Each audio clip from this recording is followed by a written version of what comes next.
They laughed at him for entering the dungeon with nothing but a regular sword. But moments later, the rookie started massacring orcs like a walking disaster. Even veteran adventurers stopped fighting just to watch him move. When the orc leader activated its berserk skill, everyone panicked and ran. But he didn't. He smiled. Then with a single strike, he shattered the monster's armor and pierced straight through its body. The raid team believed the boss room would become his grave. One by one, they were wiped out and forced to flee for their lives. But he walked into the dungeon alone. The boss charged at him with overwhelming power. Yet he dodged every attack as if he had already seen the future. And then, he revealed his true ability. He could devour artifacts and steal their powers for himself. What nobody knew was this. He was a regressor from 30 years in the future. In his past life, he lived as a weak awakener for decades, never understanding the true potential of the blessing given to him by his god. At 55 years old, just before retirement, he finally discovered the secret behind his devour ability and was sent back 30 years to start over. This time, he plans to consume everything in his path and become the strongest awakener alive.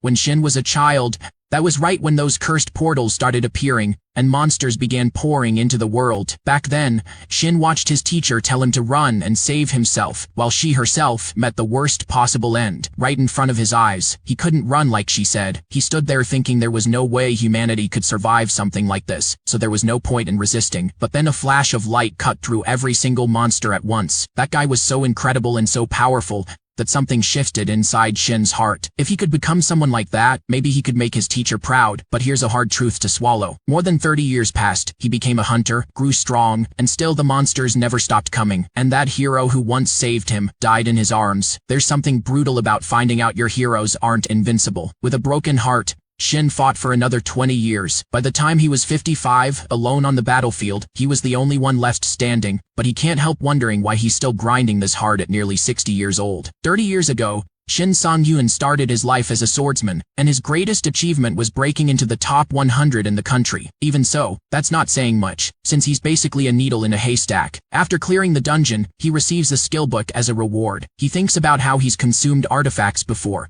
and wonders if he can do it again. Then, something appears near him. The Constellation Late Exemplary student shows up and congratulates the protagonist on his work, praising his flawless finishing strike. This is essentially the physical manifestation of Shin Sang-Yun's personal constellation. In this world, to become an adventurer, a person has to form a contract with a constellation, and he's grateful he managed to do that. Still, he figures that because of the insane conditions the constellation proposed, he hasn't actually benefited from the contract yet. The constellation then encourages Shin Sang-Yun to consume the book. The protagonist doesn't literally eat it, but absorbs the object using his powers, since that's the only special ability he ever awakened. Before that, Shin Sang-Yun couldn't make use of magical artifacts at all. Desperate, he tried consuming them to see if it would do anything, but nothing worked. He did it for nothing, because the experiment produced 0 results. 30 years passed, and he couldn't use a single thing he earned in dungeons. Then he learned to synchronize his mana with the right artifacts, and he finally managed to absorb them. He called this ability artifact Devouring, but since he figured it out too late, others had already grown far stronger than him, which put him at a serious disadvantage. When he looks at the book he received, he realizes there are no instructions on how to use it. His constellation takes the book and tries to work with it. It quickly admits that it has very limited information about Shin Sang-Yun's ability, and expresses regret over not being more helpful. It also tells him he has time and could try synchronizing his mana again. Frustrated, Shin Sang-Yun says he doesn't have much time to spare, and that he's old enough to be the father of some of these rookies. Then he tells his constellation it did nothing wrong, and apologizes for taking out his anger on it, admitting that his life is full of frustrations. Shin Sang-Yun says he never forgot the person who saved him in the past. Because of that, he always wanted to be like that guy, but it only left him exhausted with everything. He thinks that if he were just a little younger, he could try something different, but he says he's old and is going to retire, so his constellation should start looking for another adventurer to form a contract with. Right after that though, Shin Sang-Yun is caught off guard. His constellation uses its powers on him, and that was his farewell to his 55-year-old life. In another scene, a reporter is interviewing a woman, asking whether dungeons are the places where adventurers work. The person being interviewed is the CEO of the Hyunjong Corporation. Her name is Han, and she says dungeons are the stepping stones of adventurers, but she adds that portals also exist,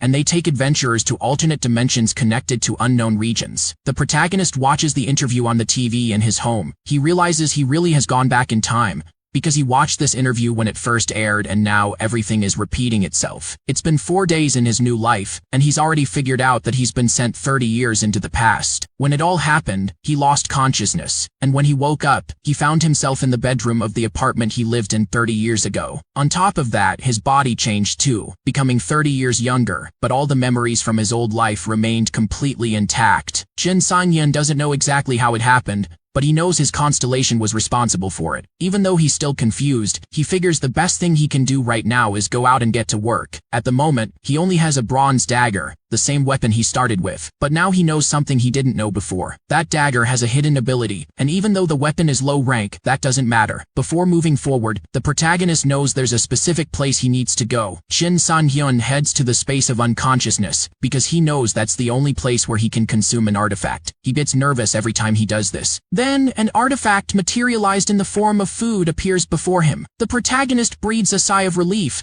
because this time it showed up as normal food, and not some disgusting insect. He figures that if it were always like this, he'd level up really fast. When he eats the chicken, he absorbs the essence of the dagger and acquires the weapon's hidden ability, called Demon Strike. After devouring the artifact and returning, the dagger disappears for good, a consequence of having its essence absorbed. Either way, the protagonist gets what he wanted and is ready to go. In the middle of the city, a team is about to enter a dungeon. Yoon Dae-kyung, the team leader, is approached. The person in charge of transport says that Shin Sang-yeon, one of the team members, has left, and now they're one worker short. But Yoon Dae-kyung says Shin Sang-yeon left because he's joining his group. Confused, the transport manager asks how a newly awakened person was so quickly brought into an expedition alongside a team of adventurers. He points out that the young man didn't finish the Adventurer Academy, and that putting him in the field could be dangerous for everyone. Yoon Dae-kyung responds that he has everything under control, that he's the one responsible for the group and for contributing to the distribution system. With that, the transport manager feels intimidated and apologizes. Then,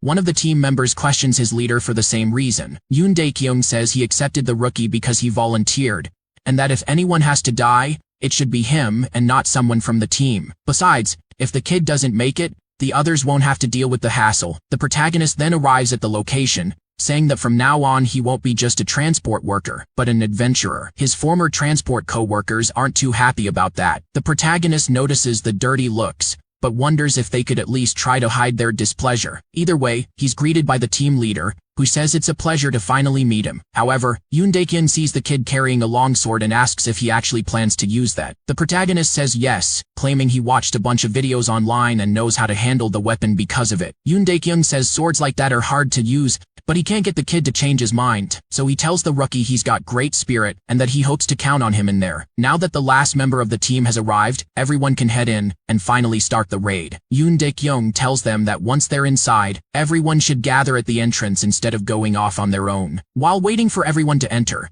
the leader thinks to himself that the rookie is in over his head, because there's no way someone just watches a few videos and buys a sword and then agrees to walk into a dungeon. He concludes that this kid is either crazy or arrogant enough to actually think he's a real adventurer. Either way, he figures the strategy for this raid is to let the rookies go first, and then have the more experienced members take down the monsters. So a useful idiot would quickly understand the mistake he made, but it's Yoon Dae-kyung who ends up surprised. The protagonist took down several monsters on his own, without any trouble at all, and the leader is left wondering what exactly he just witnessed. Just like in video games and fantasy novels, this world has orcs too, and they don't act all that differently from the stories told about them. That said, orcs aren't the strongest monsters out there. Compared to other creatures, they're dumber but extremely aggressive. Because of that, arrogant adventurers tend to think fighting orcs is easy, since they figure they're smarter. But that's a fatal mistake. Dumb as they are, orcs are much stronger and bigger than rookie adventurers, and they have a habit of turning cocky newcomers into ground meat. Yoon Dae-kyung's group pushes deeper into the dungeon. At one point, one of the members tells the protagonist he won't get any special treatment for being a rookie, and that he'll have to pull his weight just like everyone else. Shin Sang-yeon says he's fine with that. Even so, the adventurer keeps pressing him to give it his all, or he'll get left behind. The protagonist then asks if he can fight a monster if he comes across one on the way. Confused,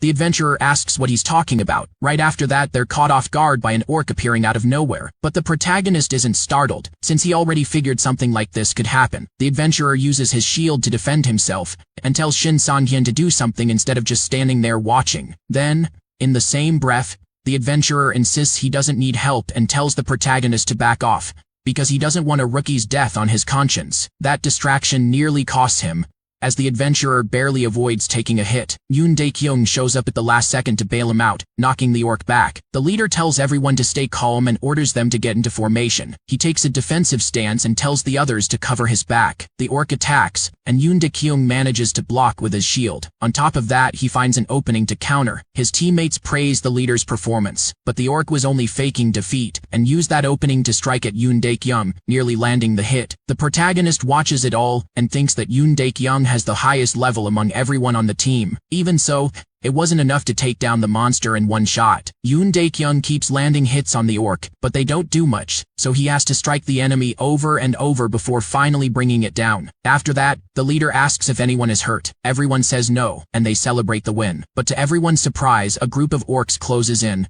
and the panic among the adventurers starts to rise. Yoon Dae-kyung thinks it's better to fall back for now, since he believes taking them on is too dangerous. The protagonist, however, asks if he can give it a shot. Nobody understands why a rookie would want to take that kind of risk. Even Yoon Dae-kyung tells the kid not to get carried away, because these enemies are powerful. But the protagonist simply ignores him and jumps into action. Shin San-hyun charges in hard, taking out one of the enemies with a single strike. The rest of the group is stunned watching it happen. Shin San-hyun asks if they're surprised because he's only level 1. Not just the adventurers, but the orcs themselves are shocked too, and they're furious, hungry for revenge. For the protagonist, that's perfect, because he's exactly where he wants to be, up against powerful enemies. On top of attacking, Shin Sang-hyun also dodges with impressive speed. Watching the protagonist fight so well, the adventurers start wondering if they're really looking at a rookie. Shin Sang-hyun takes down the enemies and stands before the last one, the leader of the pack. Enraged, the orc leader attacks relentlessly, but Shin Sang-hyun slips away with ease. And not only that, he counters with precision. Yoon Dae-kyung watches in desperation, convinced the protagonist is putting himself in danger out of pure recklessness. Shin Sang-hyun, on the other hand,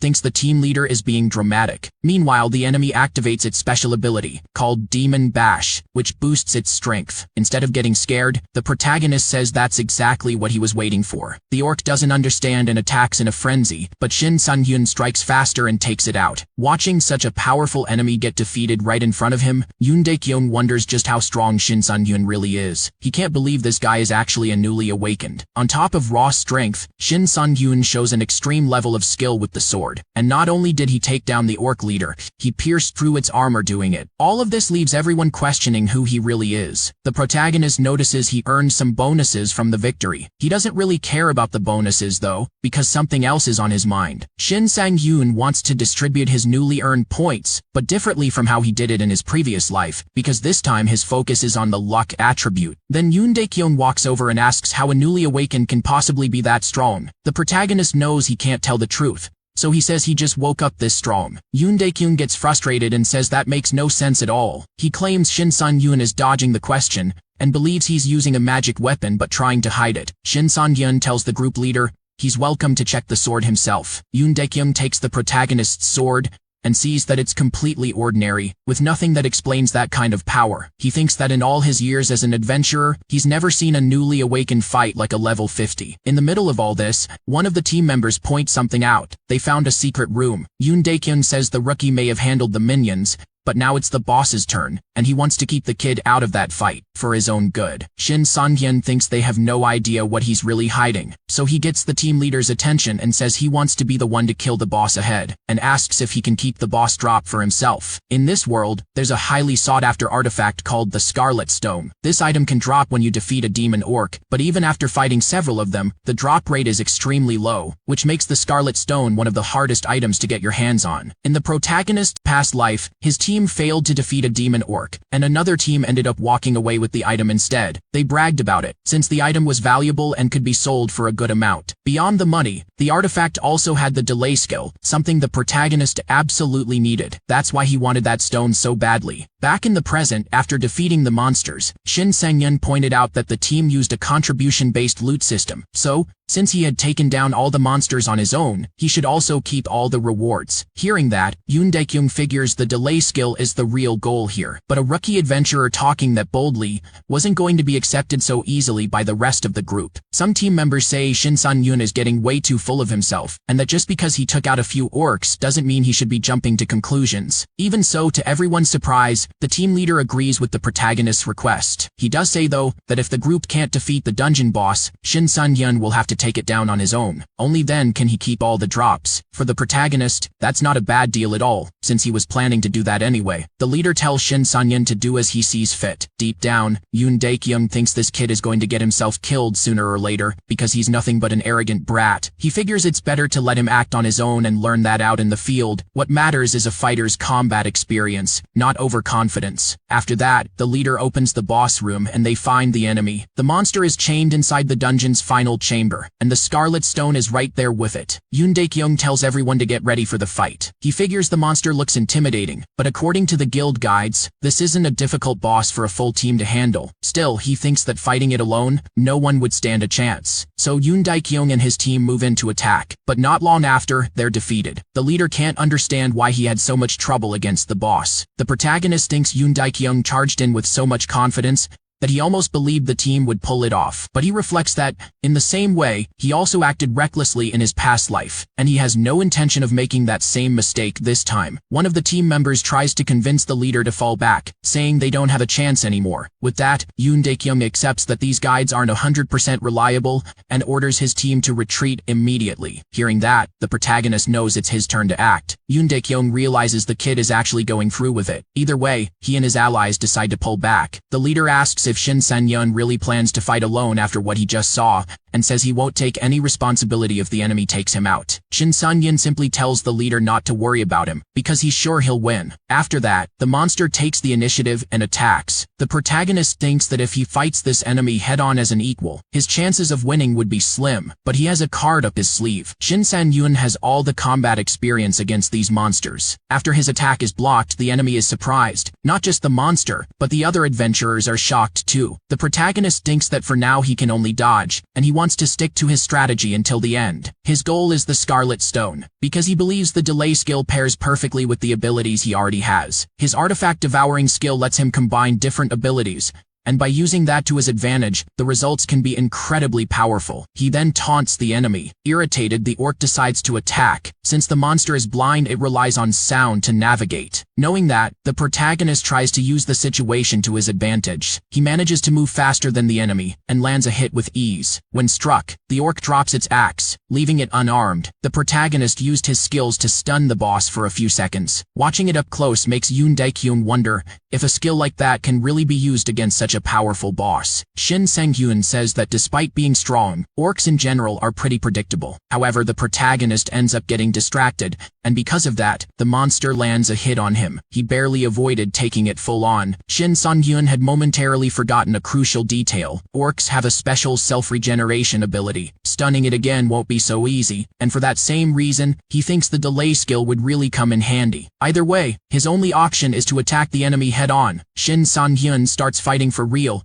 and holds nothing back. Meanwhile, one of the team members tries to convince Yoon Dae-kyung to leave the dungeon and let Shin Sang-hyun keep the monster busy. He believes the monster will win sooner or later, and wants to get out before that happens. Yoon Dae-kyung, on the other hand, notices that no matter how superior the enemy might be, Shin Sang-hyun is fighting it with a smile on his face. The leader wonders if this guy is really a rookie. The protagonist is the only one who knows the truth. He thinks that when you don't have enough raw stats, the right move is to focus all your strength into a single point. In this case, he'll even need to use the enemy's own force against it. Shin Sang-hyun moves in and lands his strike. With that, he manages to pierce the enemy at a vital point. By doing so, not only does he defeat the orc, but Shin Sang-hyun also gets all the victory bonuses. He notices he's already earned 2 reward titles, and concludes that fighting alone is paying off. Then the group's leader walks over. Yoon Dae-kyung's face says everything about how surprised he is. Seeing that, the protagonist thinks there's only one way out of this, so he starts pretending the battle was much harder than it actually was, and says that if the team hadn't weakened the monster first, he wouldn't have won. While one of the allies buys into the story, Yoon Dae-kyung thinks it doesn't add up and starts to suspect the kid is hiding something. The protagonist, for his part, thinks it would be better if everyone just believed his version of events. Either way, shortly after, the Scarlet Stone drops from the monster. The leader thinks that as promised he can't keep the item, since it wasn't his team that defeated the monster. So he says the mid-boss has been taken down, but now it's time to get ready for the final boss. With that, he and his team move on with the expedition. Shin Sang-hyun is left alone with the drop and thinks he's finally going to get what he wanted. Sometime later, the protagonist heads back to the unconscious farm. The artifact he collected has transformed into a pork stew. Looking at such an appetizing meal, he thinks there's no way it could taste bad, so he eats it and assimilates the artifact, unlocking a skill called Delay. Shin Sang-hyun is a little nervous, since this is something he'd been looking forward to. On top of that, he realizes his new skill can be combined with Demon Bash, which amplifies the effect of both. The protagonist hadn't noticed this before, and now sees that he's sitting on a major advantage. He'd heard theories about it before, but since he'd never seen anyone actually pull off that combo, he didn't think it would really work. Right in the middle of that discovery, Yoon Dae-kyung interrupts the moment and asks to have a word with the protagonist. He says the next challenge is the final boss room, the Orc Berserker. But to Shin Sang-hyun's surprise, the team leader doesn't ask him to sit this one out like last time. Yoon Dae-kyung says that if he can't make use of a teammate like Shin Sang-hyun,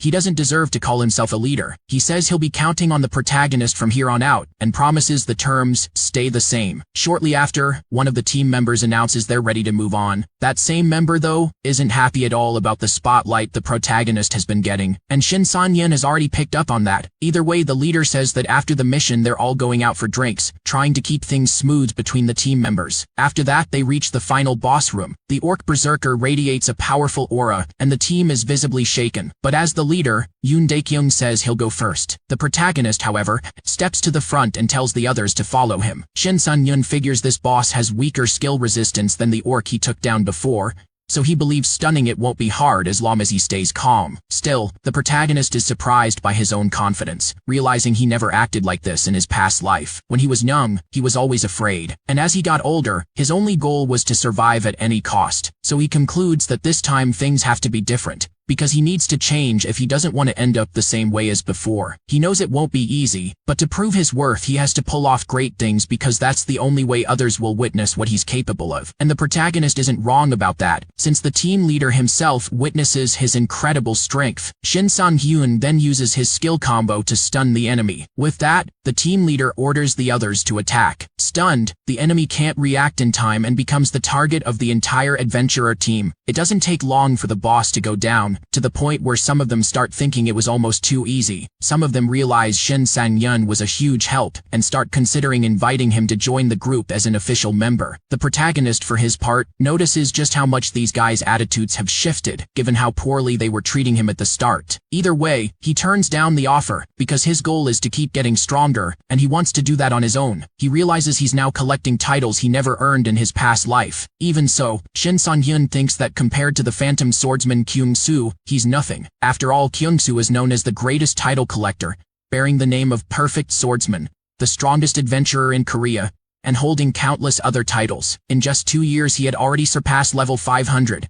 Something the protagonist never even considered in his past life. But now that he has a new life, his goal is to reach that same level, and he believes that if he keeps going the way he is, it's possible he'll get there. Shortly after, Yoon Dae-kyung walks over and hands the protagonist an item. He says the guy carried the whole team on his back, and because of that he believes he deserves to keep the item. He also mentions it's not that valuable, but he's giving it as a gesture of gratitude. Deep down, Shin Sang-hyun thinks the team leader is only doing this because he knows they won't be seeing each other again. Even though he's not thrilled about it, the protagonist knows this is the world he lives in, and he can't get attached to anyone. Watching this up close, one of the team members grows jealous seeing Shin Sang-hyun walk away with so many items. He thinks this isn't over, and makes a phone call. Sometime later, back home, the protagonist celebrates, having just received his reward. He earned 6 million won from the last mission, and thinks that's far more than a simple carrier ever makes. On top of that, he also got a bonus, the Berserker's Ring, an item dropped by the dungeon boss that increases the wearer's stamina. Even though it's low level, the artifact came for free, and Shin Sang-hyun believes he'll put it to good use. He thinks that normally, regular players run out of mana before they can even use their sword, and this ring helps with that. He's not a regular player though. Even though he awakened his abilities after the age of 50, the Shin Sang-hyun of the past studied hard and in his previous life used many artifacts just like this one. He found out that the special effect of mana-dependent artifacts comes with a penalty, but eventually becomes cost-free. He doesn't worry much about the penalties now, because what matters to him is acquiring more skills. Far from there, at a private club in Gangnam, the blonde from the earlier team is demanding help for his revenge. His friend, though, tells him he's way too worked up and tells him to calm down. The friend also asks why he should get involved in a grudge that isn't even his. The blonde, for his part, says Shin Sang-yoon must be rich, because that's the only way he could get that Strom in such a short time. He can't convince anyone to help him, though. Irritated, one of the gang members cuts the blonde's ear, making it clear they're not slaves or personal assistants who take orders. The enforcer says the blonde got hurt because he thought he had some kind of power over them, and he paid for that mistake. Either way, he asks where exactly this Shin Sang-yoon is. Meanwhile, Shin Sang-yoon is at a training ground. After a session, he decides to stop and rest for a bit. During that break, he remembers that the Berserker ring, when it transformed into food,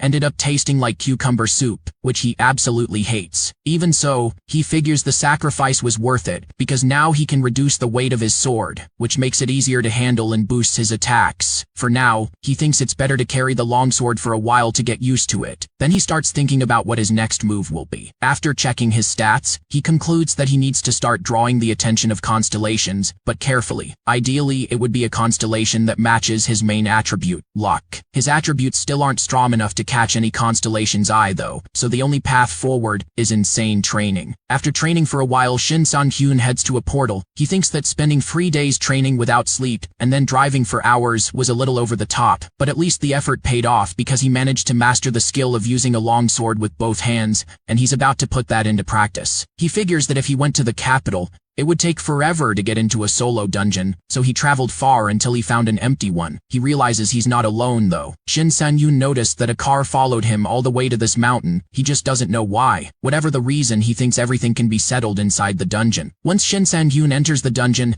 the gang members follow him in. He then points out that this is a dungeon exclusively for solo adventurers, so there's no way they ended up in the wrong place by accident. He states that he got there first and isn't giving up his priority. The gang leader responds that Shin Sang-yoon is no ordinary fool, unlike what they were told. Shin Sang-yoon realizes this isn't a regular group and understands they're there because of him. He also notices there are no healers or mages in the group. It's made up entirely of swordsmen and archers, which means they're hunters, and Shin Sang-yoon is the target. On the other side, the gang members say he'll be taken out right there and no one will ever know. Shin Sang-yoon thinks that in his past life, this kind of group was practically wiped out by the Adventurers Association. Groups like this usually have archers as their biggest threat. With that in mind, he says he wasn't just standing around waiting for nothing. He states that in a short while there will be 4 corpses on the ground, and asks how they plan to deal with that once they're back outside. One of the enemies gets furious, but the leader says they can handle this the easy way. The big guy, however, isn't interested in talking. Shin Sang-yoon provokes him, telling the enemy to listen to his boss. That makes the big guy even angrier, and he charges in. Shin Sang-yoon thinks there's no expression more fitting for a dungeon than the law of the strongest. He knows that monsters have always threatened his life, just like humans who try to steal artifacts, and people are usually more dangerous than dungeon monsters, because dungeons are lawless lands, and the rule for surviving them is kill or be killed. That was the most valuable lesson he learned in his past life, and it's what kept him alive for so long. So he believes that everything that happens from this point on is self-defense. The big guy is the first to go down, and Shin Sang-yoon asks if the others aren't going to attack. Irritated, the rest of them charge in. The leader says he'll try to create some distance, and tells the archer to provide cover. The archer is still in shock from watching his companion fall, because he knew the big guy was strong, no matter how much of an idiot he was. He wonders how someone who awakened so recently managed to take out his friend. He concludes that they're truly up against a monster, and fires his arrows. It doesn't help though, because Shin Sang-yoon deflects them with ease. The archer can't believe his attack didn't work, and in that moment of distraction, he takes a direct hit. The group's leader realizes that Shin Sang-yoon threw the longsword like a spear, with almost no effort, but that also means he's now unarmed. The leader thinks he can take advantage of the opening and attack before Shin Sang-yoon gets his sword back. Believing Shin Sang-yoon is vulnerable, he charges in alongside his remaining ally. Shin Sang-yoon runs toward his sword while the enemies try to reach him before he gets there. They don't manage it though, because he dodges at the last second, and now, Shin Sang-hyun has his sword back, with the enemies right up close. After a while, Shin Sang-hyun wraps everything up. He would have preferred to avoid that situation, but at least it helped boost his attributes. Checking his status, he notices he's at level 50. On top of that, he also kept the recovery ring, which he took from the guy who charged in without thinking. Thinking it over, Shin Sang-hyun concludes that if he had blindly relied on the rigidity effect, things could have gone badly for him. He needs to be more careful going forward. Deeper inside the same dungeon, goblins are busy mining. Then, to their surprise, Shin Sang-hyun shows up. With his eyes blindfolded, he thinks about the condition for earning the Lucky Day title, which is to defeat 500 monsters while blindfolded. The goblins don't understand what's going on, because they can see that some blindfolded guy is staring them down. Shin Sang-hyun, for his part, wonders when they're going to attack. He can sense the enemies around him, but he can't see them, so he figures he has to rely on sound and be extremely careful. To do that, he sharpens his focus and tunes in to every sound in the area, and just like a superhero, he gets the hang of it. The moment the first goblin attacks, Shin Sang-hyun hits it with precision. Not only that, but he takes out all the nearby goblins and thinks the feeling is incredible. Then he picks up on an attack coming from a distance, but that's not a problem, because he catches the arrow mid-air before it can reach him, which leaves the enemy completely stunned. Shin Sang-hyun says it's been a pretty dangerous day, but that it reminded him of something from his past, and somehow his perception awakened, so he doesn't fear the enemies, and tells them they can all come at him at once. Without hesitation, the goblins attack, but they're taken out one by one. Shin Sang-hyun doesn't spare a single one, which only deepens the despair of some of them. In the end, he manages to eliminate them all. Once he receives the title he was after, he finally removes the blindfold. But that doesn't mean all the enemies are gone. A few more approach the area, and realize that many of their own have been wiped out. At that point, Shin Sang-hyun notices there are still a few goblins left, and farming a little more experience can't hurt. After clearing the area, he celebrates having boosted his luck so much. And as he heads out, he thinks about how much he's going to profit from taking down so many goblins. But then the atmosphere around him suddenly starts to grow darker out of nowhere. With that, Shin Sang-hyun thinks he's finally about to get what he's wanted most. 3 constellations have come after him, and now he has to decide what he's going to do about it. Seeing 3 constellations standing before him, Shin Sang-hyun thinks this happened faster than he expected. But when the goddess approaches, he starts to wonder if he's been a little too confident, and he doesn't know what to say since he's never been through anything like this in his past life. To his surprise, the goddess of luck tells him she's interested in him, because she's never come across such an intriguing swordsman before. Shin Sang-hyun simply replies that he's lucky for that, and thinks with relief that all 3 constellations are interested in making a contract. He knows the janitor of the fallen dimension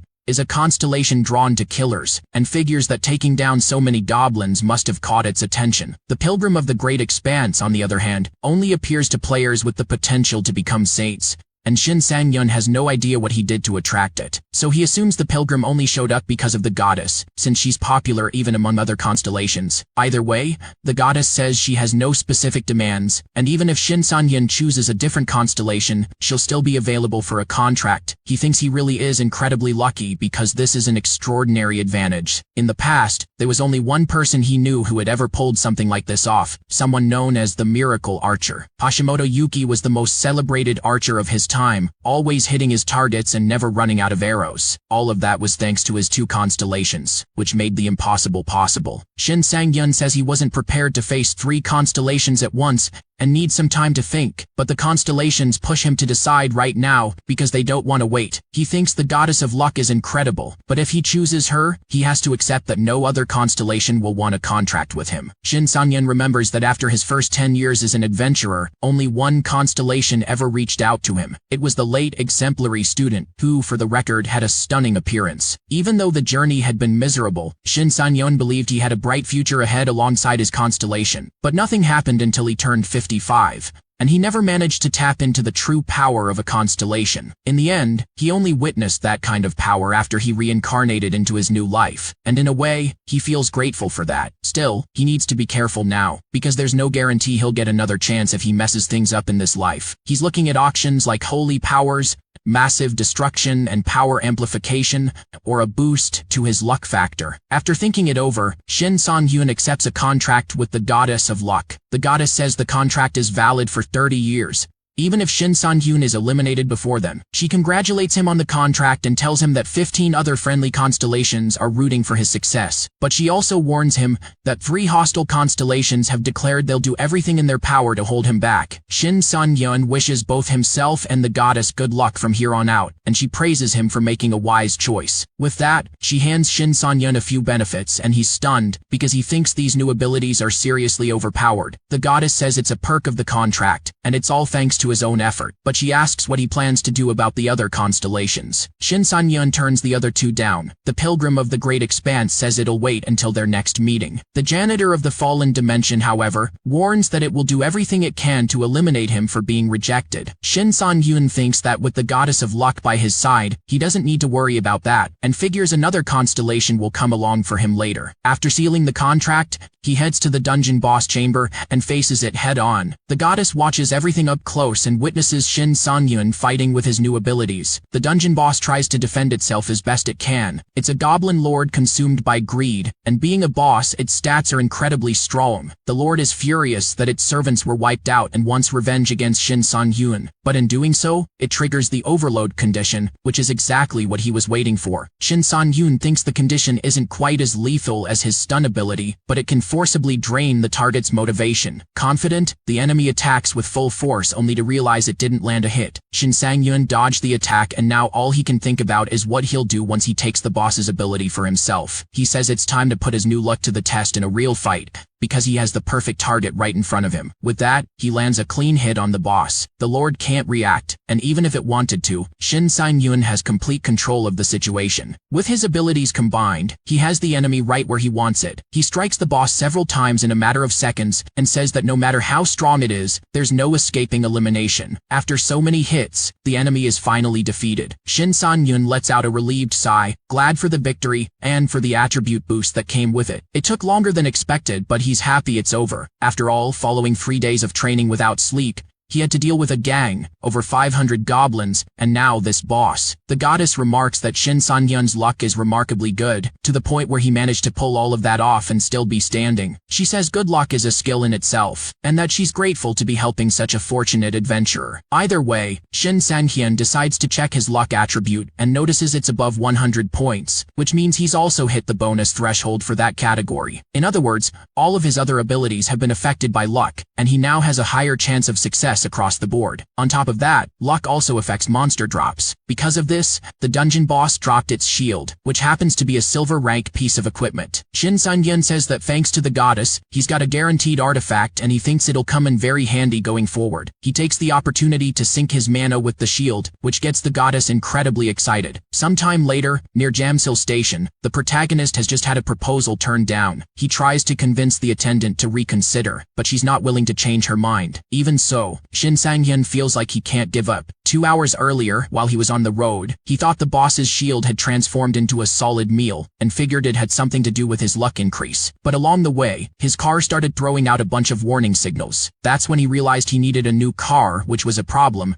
because he was already preparing to move, and now had another expense to deal with. Thinking about the recent attack he'd gone through, Shin Sang-hyun concluded that the safest move would be to live in the player's city, where there's constant surveillance. However, that would mean giving up better equipment in order to invest in the new place, and now a new car on top of that. Either way, to make any of that happen, he'd need money. And at that moment, there was only one place where he could get what he needed: the Adventurers Association. By joining, he could take on missions and earn more money. Back in the present, the attendant in charge of helping him refused to let Shin Sang-hyun enter a level 100 dungeon, and asked him to accept something more appropriate for his level. But the protagonist insists he won't cause any trouble, and is confident he'll do just fine, even at level 17. The attendant claims she once spoke with an adventurer who said the exact same thing, and that it didn't end well for him, so she wasn't about to make the same mistake. The protagonist knows plenty of people overestimate their abilities, but unlike them, he's been through a regression and knows exactly what he's doing. In the middle of the argument, someone walks over and asks what's going on. This is Kim Miso, an adventurer from the Eden Guild. Shin Sang-hyun knows her, and he knows she's the Devastation Shooter, the first to reach level 100 and earn the title of Shooter. But what stands out most is that she's the daughter of Kim Yoon-cheol, president of Shinseong Biotech. She also teams up with Shin Tairi, the Shadow Assassin, the greatest assassin adventurer in Korea. And then there's Cho Jinho, one of the top swordsmen in the country. They're all part of the Eden Guild, where Kim Yoonchul is the largest shareholder. In other words, Kim Miso was born with the biggest silver spoon in the history of adventurers. For her part, Kim Miso says she's never seen the protagonist before,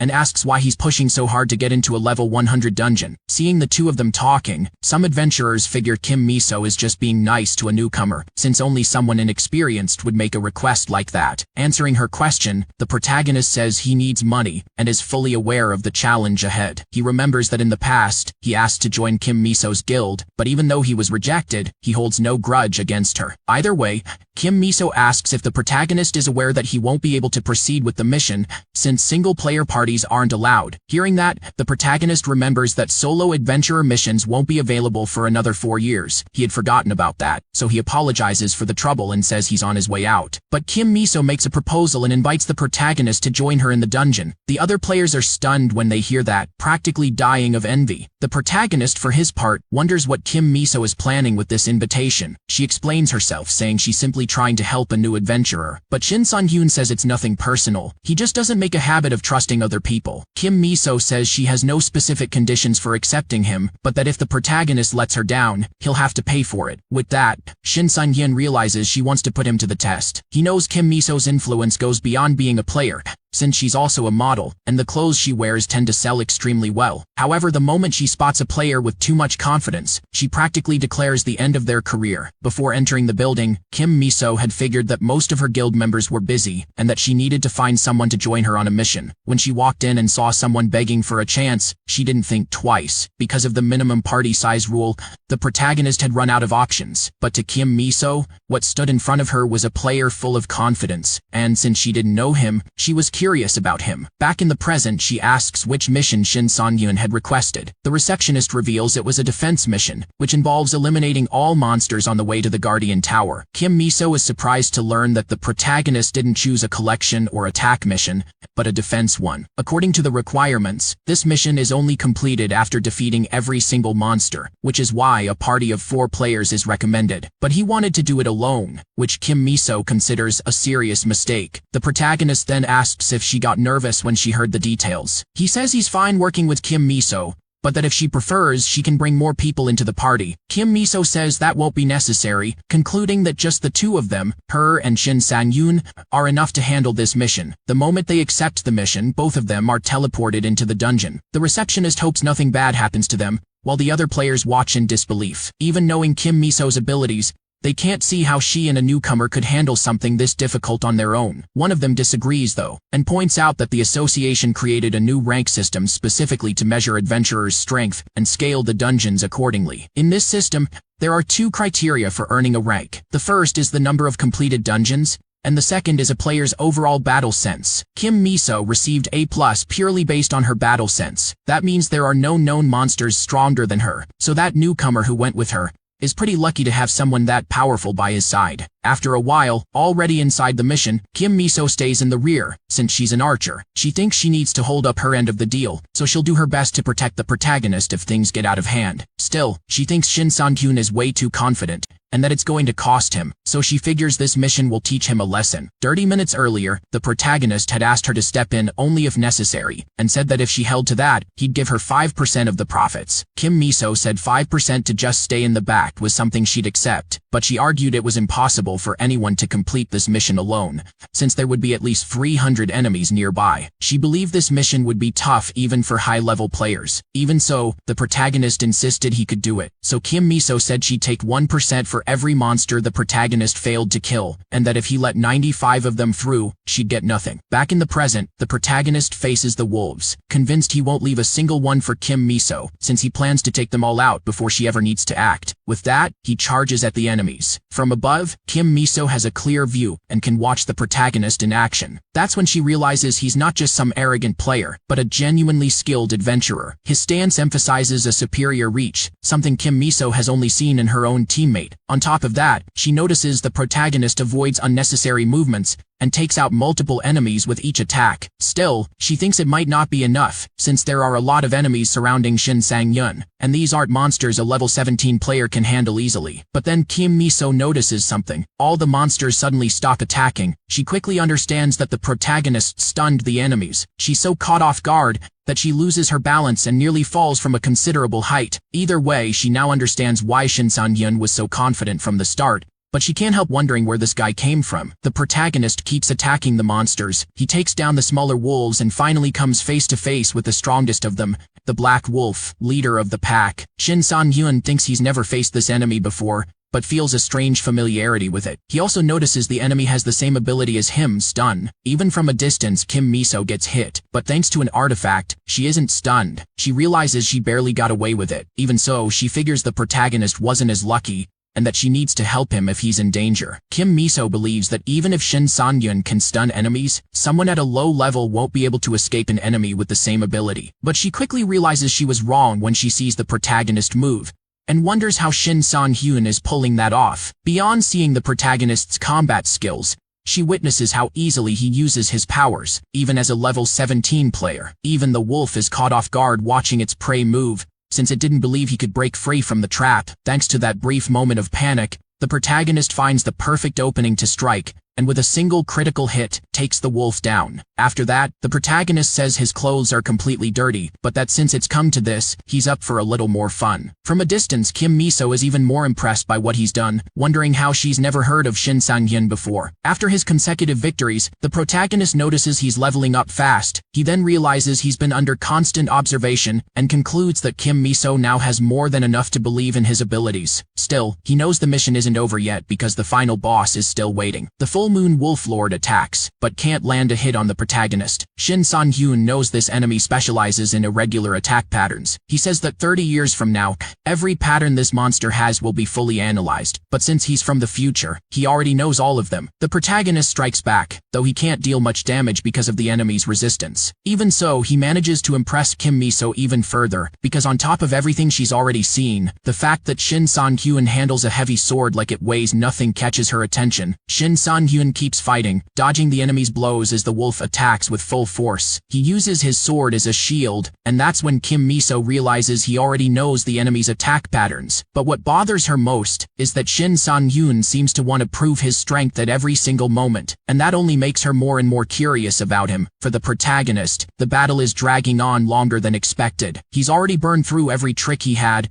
and has nothing left to show. Still, he wonders how the enemy still has so much energy. At this rate, Shin Sang-yun thinks he's going to end up passing out from all the running around. Then he notices the monster is going for a charge. Not only that, but the wolf is using a powerful attack as bait, to follow up with a piercing strike. That move is well known for taking the lives of countless adventurers. It makes the protagonist think that desperate times call for desperate measures. He attacks and manages to wound the monster, but the wolf keeps pushing forward anyway. Kim Miso is shocked by what she sees because Shin Sang-yun, who had seemed untouchable until now, just took a direct hit. Even though she hasn't known him long, she's shaken seeing it happen. She believes that watching Shin Sang-yun use such incredible skills made her let her guard down, and that's why she couldn't help him in time. Convinced the worst has happened, Kim Miso starts to apologize, but then she's caught off guard by a burst of bright light right in front of her. Before that moment, the protagonist had been talking with his constellation about a healing ability he'd recently obtained. The catch was that it could only be used on one specific part of his body, which he found strange. Either way, he chose to protect the spot most likely to take a hit, the front of his abdomen. Shin Sang-yun had sacrificed the orc's shield to create that ability, but now he sees it worked exactly as planned. He figures he would have died if the hit had landed anywhere else, but luckily, the enemy attacked right where he wanted. As a result, the damage that would have hit him ended up turning against the wolf itself. By cutting off the enemy's right arm, he broke through the resistance covering the rest of its body. All that was left now was to land the finishing blow. After taking down the boss, Kim Miso approaches. The protagonist says his stun worked 3 times during the mission, and thinks he's getting pretty good at it. Then he tells Kim Miso she finally came out of hiding. She fires back that he could have told her his plan, because she was genuinely worried when she thought he had died. She says she'd love to know how he already knew every one of the enemy's attack patterns, and asks if this is Shin Sang-yun's second life or something like that. Kim Miso says she's met plenty of adventurers, but this is the first time someone has ever left her speechless, because she never knows when he's going to surprise her next. Either way, the protagonist asks if she liked what she saw. Shin Sang-hyun starts to feel some tension in the air, noticing that Kim Mi-so looks a little confused. She says that watching him in action is almost like watching a very experienced player, not a rookie. He gets worried right away, because he almost gave himself away. Either way, Kim Mi-so notices the enemy is still breathing, and asks if Shin Sang-hyun isn't going to finish the job. He realizes the monster is indeed still alive, and decides to put the creature out of its misery for good. When he does, he earns his first rank C title, and also a specialty in solo combat. Kim Mi-so mentions that she's already earned that title too,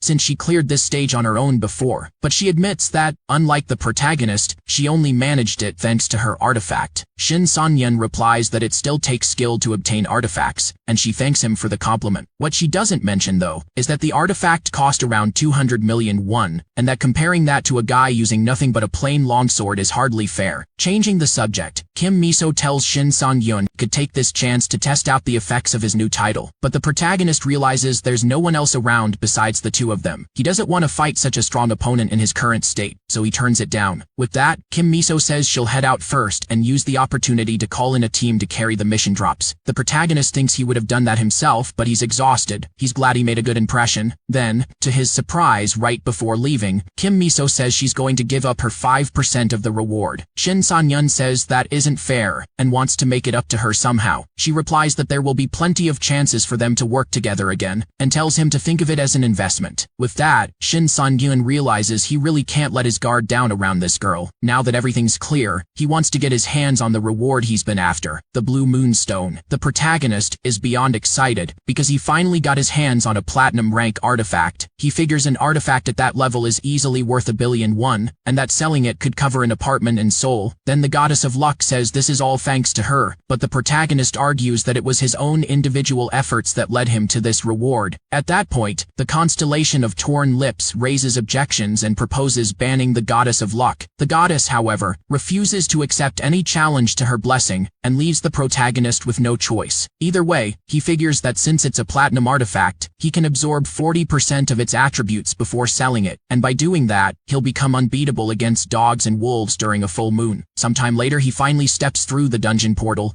but he's caught off guard by what's waiting on the other side, a crowd gathered for his return. The mission manager thinks Shin Sang-hyun actually pulled off the mission on his own and feels relieved since she hadn't believed it was even possible. Then Kim Mi-so speaks up. She says that in the mission manager's position, she wouldn't have let a rookie take on that mission alone either. But after what she witnessed, she thinks they should start paying closer attention to Shin Sang-hyun. The protagonist had almost forgotten about the staff member, and he actually feels bad for her when he realizes just how worried she had been about his safety. After that, several guild recruiters try to win him over, but Kim Mi-so cuts in, claiming the guy already has business to take care of with her, which keeps him from accepting offers from other guilds. With a convincing look, Kim Mi-so asks if the protagonist doesn't agree. He says he does, but he can't stop wondering what Kim Mi-so is up to. Sometime later, the protagonist is in a limousine. He checks his phone and notices the reward amount hit his account pretty fast. Kim Mi-so says that's thanks to her rank A carriers, who cleared the dungeon quickly, but she also claims her influence played a part. The protagonist thanks her for that. But right after, Kim Mi-so moves quickly, and Shin Sang-hyun gets the feeling she's up to something. Being very direct about it, Kim Mi-so invites him to join her guild, Eden. After receiving the invitation,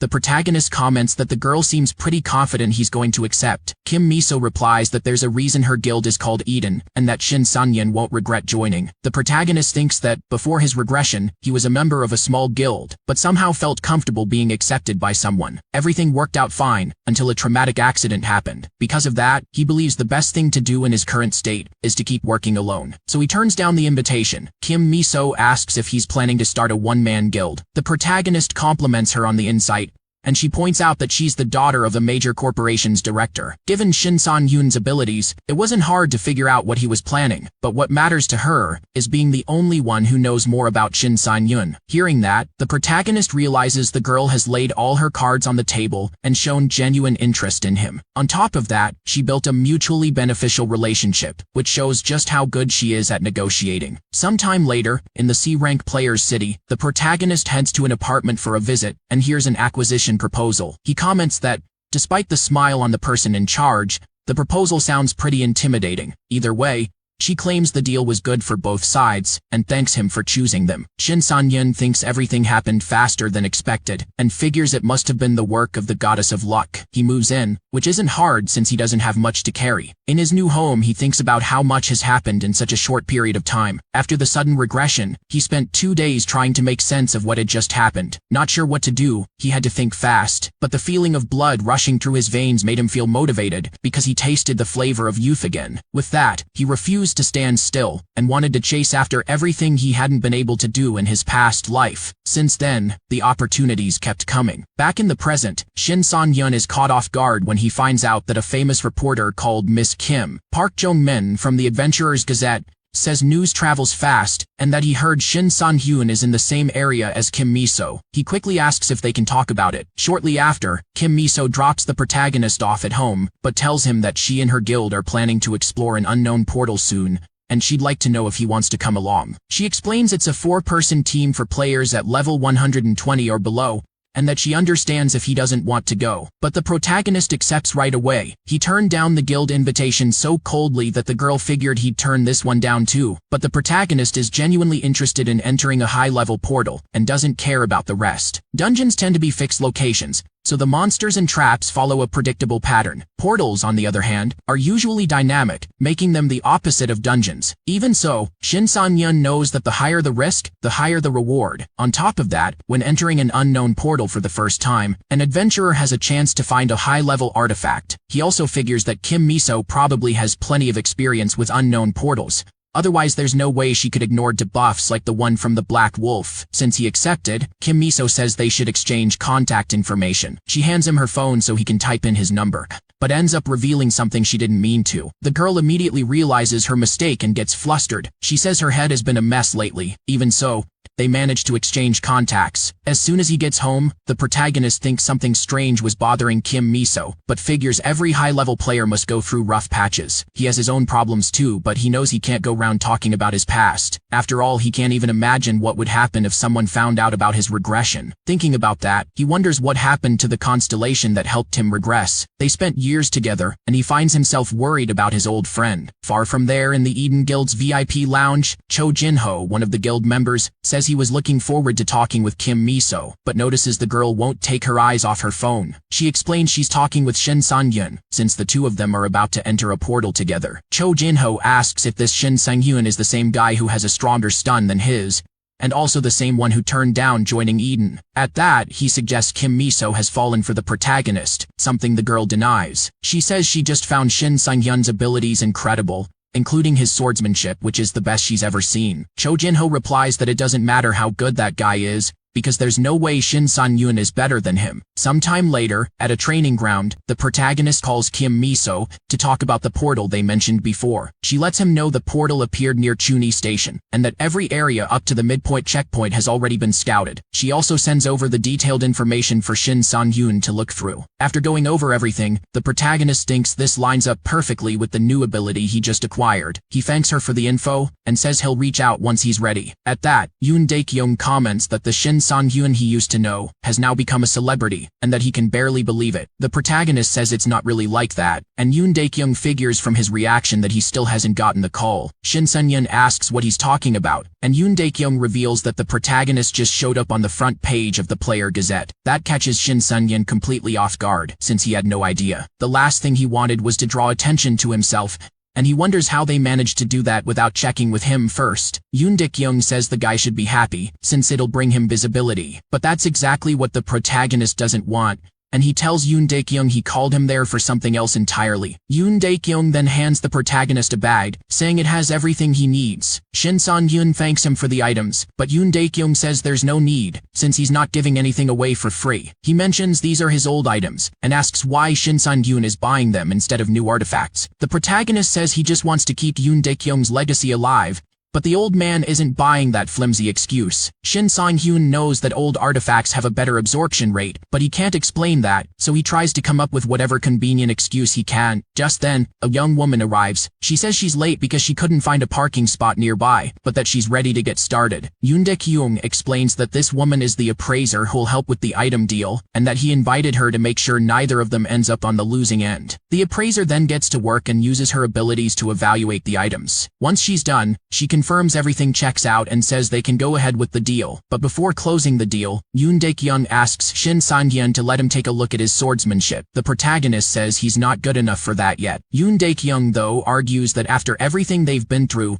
he's not foolish enough to miss the fact that the protagonist is hiding his true strength. Shin Sang-hyun was hoping things wouldn't come to this. Still, he figures ignoring someone who just wants to give their best is plain rude. So he tells Yoon Dae-kyung to show him what he's got, and asks the appraiser to step back. Yoon Dae-kyung starts showing off his sword skills. Right away, the protagonist notices the old man has gotten stronger since the last time they met, and can tell he's been training ever since. But Shin Sang-hyun picks up on something off and asks Yoon Dae-kyung to stop. He then asks if there's something wrong with his left arm. Surprised, Yoon Dae-kyung asks how the kid knows that. The protagonist explains that every time Yoon Dae-kyung attacks with his right hand, he flexes his left shoulder too quickly, as if he's being careful with it. Yoon Dae-kyung says it's from an old injury. He explains that most of his wounds were on the left side of his body, so he tends to be more careful with it. In that case, the protagonist says he can fix that. According to Shin Sang-hyun, old injuries can be overcome, as long as the person doesn't try to hide from their weaknesses, but instead chooses to face them head-on. He tells Yoon Dae-kyung he can work through it, from the way he grips the sword to the way he breathes. He also says it won't be easy at first, but that over time he'll get past it. The appraiser, who had been watching from a distance after stepping back, is confused by what's going on and wonders what exactly these two are doing. After a while, the protagonist thinks he made a good deal buying those items, even though he spent over 400 million won. Still, he remembers that the appraiser had a strange look on her face when everything was done. Either way, he needs to devour the artifacts as soon as possible, since he wants to do it before the portal mission. But while distracted in traffic, the protagonist almost runs someone over. Worried, he asks if anyone got hurt. At that moment, a man walks up saying he's tired of waiting for Shin Sang-hyun, and tells him to get out of the car immediately. The protagonist doesn't understand what's going on, but he's startled by the hostile behavior of the guy outside. The aggressive man says that if Shin Sang-hyun doesn't get out right now, he'll burn along with the car. With that, the protagonist realizes he's seen these guys before. They're Choi Young-chul and Cho Seong-ho, both from the Utopia Guild. Choi Young-chul is known for hunting down adventurers weaker than him and beating them, while Cho Seong-ho is the lackey who films everything for him. The protagonist recalls that back in the day, the two were famous for making extreme videos, until it all came to an end when they crossed the line and got arrested. In other words, they're nothing but walking trash. Outside, the two just want to provoke Shin Sang-hyun. The plan is to beat him, and then post the video online. The protagonist, for his part, just wanted to get home and devour the artifacts, but now he's going to have to deal with this inconvenient situation. After stepping out of the car, Shin Sang-hyun asks what they want. Choi Young-chul tells him not to rush, saying he's there to settle something with Shin Sang-hyun. He says a lot of people have been complaining about him driving around in a terrible car, and that he came to get rid of that awful thing Shin Sang-hyun calls a vehicle. Then Choi Young-chul kicks the protagonist's car, damaging it, and tells him to grab his things and leave the complex as soon as possible, or things will get worse. Meanwhile, some people notice that Choi Young-chul and his partner are picking a fight with someone. It doesn't take long for them to recognize the protagonist, since his face has been all over the headlines recently. In the middle of all this, Choi Young-chul tells his partner to look up Shin Sang-hyun online. Cho Seong-ho says that apparently Shin Sang-hyun recently completed a level 100 mission solo, and had Kim Miso's support. However, Choi Young-chul says the protagonist doesn't look that strong, and asks if that information is accurate. Cho Seong-ho replies that it must be a mistake, because if Kim Miso was really on that mission, she must have done everything, and the rookie just took the credit. So the two figure they can beat him easily, and that the rookie's sudden fame will help give their next video some buzz. While Cho Seong-ho starts a live stream, Choi Young-chul approaches the protagonist. He challenges Shin Sang-hyun to a duel, and says the loser has to leave the adventurer's city for good. He also says that if Shin Sang-hyun wins, they'll leave him alone forever, so he has nothing to lose. The protagonist immediately agrees to the duel, but he says he'll only accept if Choi Young-chil throws in 500 million, plus the watch on his wrist, otherwise he can get out of his face. Choi Young-chil is furious at the sheer nerve of it. Then Cho Seong-ho gets his friend's attention and says the live stream chat went crazy after hearing Shin San-yoon's proposal. At that, the protagonist asks if Choi Young-chil suddenly got scared. Cornered in the trap he set for himself, Choi Young-chil has nowhere to run. With that, the two get ready to duel. Some people start gathering around to watch the fight up close. The protagonist prepares to fight, while Choi Young-chil tries to act tough, claiming that 500 million is nothing to him, and that he can't believe he's going to lose. He also tells Shin Sun-yeon he can back out while he still can. Then the duel begins, and Choi Young-chil says he won't go easy on him, but he's quickly caught off guard, because the protagonist comes at him with everything he's got and says he won't go easy either. Even if his opponent begs for mercy, everything is being streamed live online. Because of that, Kim Mi-so is able to watch the duel from home, and is surprised to see the trouble Shin San-yoon has gotten himself into. Kim Mi-so is both scared and worried. She recognizes Choi Young-chil from the Utopia Guild, a ranked B adventurer who does whatever he wants just because his uncle is the guild master. Then another girl walks over and asks if something's going on. Her name is Shin Tairi, also from the Eden Guild. She wants to know why Mi-so looks so anxious. When she sees the protagonist on the screen, she asks if that isn't the guy Mi-so tried to recruit. Kim Mi-so confirms it, but says she doesn't understand why Shin San-yoon agreed to duel some random idiot. Shin Tairi comments that the guy's movements look pretty good. Back to the fight, Choi Young-chil starts to panic after nearly taking a direct hit. Shaken, he calls the protagonist a lying cheater, and says he's going to put him in his place. Shin Sang-yoon uses his sword to block the attack, and when Choi Young-chil realizes it did nothing, he panics all over again. Not just him, but everyone watching is stunned by Shin Sang-yoon's strength, to the point where they're wondering where someone like that even came from. The protagonist, for his part, thinks that for the first time since his regression, his body is doing exactly what he wants it to. 3 hours earlier, he had just wrapped up the equipment acquisition deal, and thanked the appraiser for her time. She said she was just doing her job. Excited, Yoon Dae-kyung said he'd just made some good money off the deal and asked if they'd like to go out for drinks. Shin San-yeon turned him down, saying he had an urgent commitment, which left Yoon Dae-kyung far from happy. He still pushed the appraiser not to bail on him either, but she said she had somewhere else to be. For the protagonist, that important commitment was devouring his new artifacts as soon as possible. Once he managed to get away from the group, Shin San-yeon took a moment to check the artifacts' stats, and noticed their adhesion rate was 90%. The goddess of luck took credit for that herself. Shin San-yeon had expected 10% at most, but was happy to have such a high rate for used equipment. Taking the opportunity, he mentioned that the goddess of luck is quite popular among the constellations, and asked if she'd ever heard of a constellation called the Late Exemplary Student. At that question, the goddess thought Shin Sang-yeon was trying to replace her with someone else, but the protagonist clarified that wasn't it. He explained that this constellation was important to him, and that he just wanted to know if she was doing well. The goddess of luck said she was feeling generous and would help him gather information about that constellation. With that settled, the protagonist figured he'd better get back to his meal, and transfigured the artifacts into a fine feast. He was practically drooling with joy, as the items had turned into his 5 favorite dishes. Even though they were used, Shin San-yeon realized the artifacts were proving quite useful, and he found himself wondering just how strong he'd become after devouring all of them. Back in the present, he concludes that even though he's gotten stronger, the effects of the artifacts are a little disappointing. Furious, his opponent decides to go all out. Watching from afar, Kim Mi-so grows worried about the protagonist. Unlike her, Shin Tairi is confident that Shin San-yeon will dodge the attack. The protagonist, for his part, charges forward and tells his opponent not to forget he owes him 500 million plus a watch. From outside the fight, Cho Seong-ho thinks the protagonist walked right into the trap. Mid-attack, Shin Sun-kyeon is frozen in place, and Choi Young-chil declares that the victory is his. Shin Sun-kyeon's feet end up frozen, and for a moment he can't move. Shin Tairi is surprised, since she didn't expect him to get caught that easily. But her friend says it's not quite like that. The Shin San-kyeon she knows can get out of something like this without any trouble, and there's a reason she tried to recruit him for her guild. Sure enough, Shin San-kyeon breaks free from the trap shortly after. Even Choi Young-chil is caught off guard. He can't believe a rookie is capable of removing negative status effects, but he's about to find out just how wrong he is, because the protagonist comes at him from above, and catches him completely off guard. Shin Sun-hyun says that the fact that this is a training duel is the only thing that saved his opponent from being finished off, because otherwise he wouldn't be breathing anymore. With that, the duel ends, and every single one of Choi Young-chil's followers watches his defeat live. Watching the stream, Cho Seon-ho notices that this rookie has a strange aura and wonders who this guy even is. Shin Tae-ri watches the protagonist closely and picks up on the fact that he has a type of awakening ability. She doesn't know exactly what it is, but judging by his darkened eyes, she thinks it might be something psychedelic. This ability causes extreme fatigue whenever the user takes damage, which means Shin Sun-hyun is confident enough to act as if he's not going to get hit at all. Confused,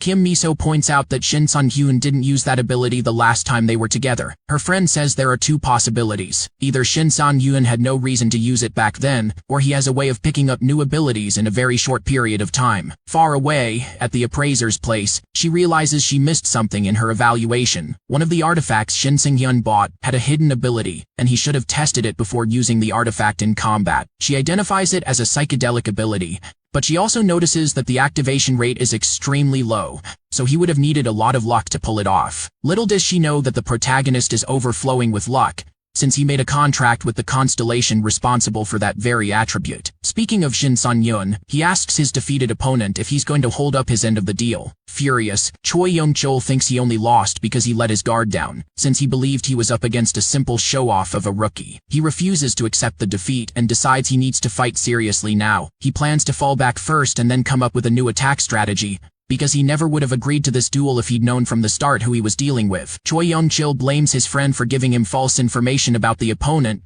and he's already thinking about what he'll do to him once this fight is over. The protagonist attacks anyway, telling his opponent not to afford himself the luxury of getting distracted. Shin Sun-hyun says that if his opponent still isn't satisfied, he'll give him a bitter taste of his power, and he can do it as many times as needed, since training mode prevents either of them from being taken out by a fatal blow. Desperate, Choi Young-chil begs the protagonist to stop and says he accepts the defeat, promising to pay what was agreed. Shin Sun-hyun replies that this fight ended a while ago, and that now he's just getting his revenge.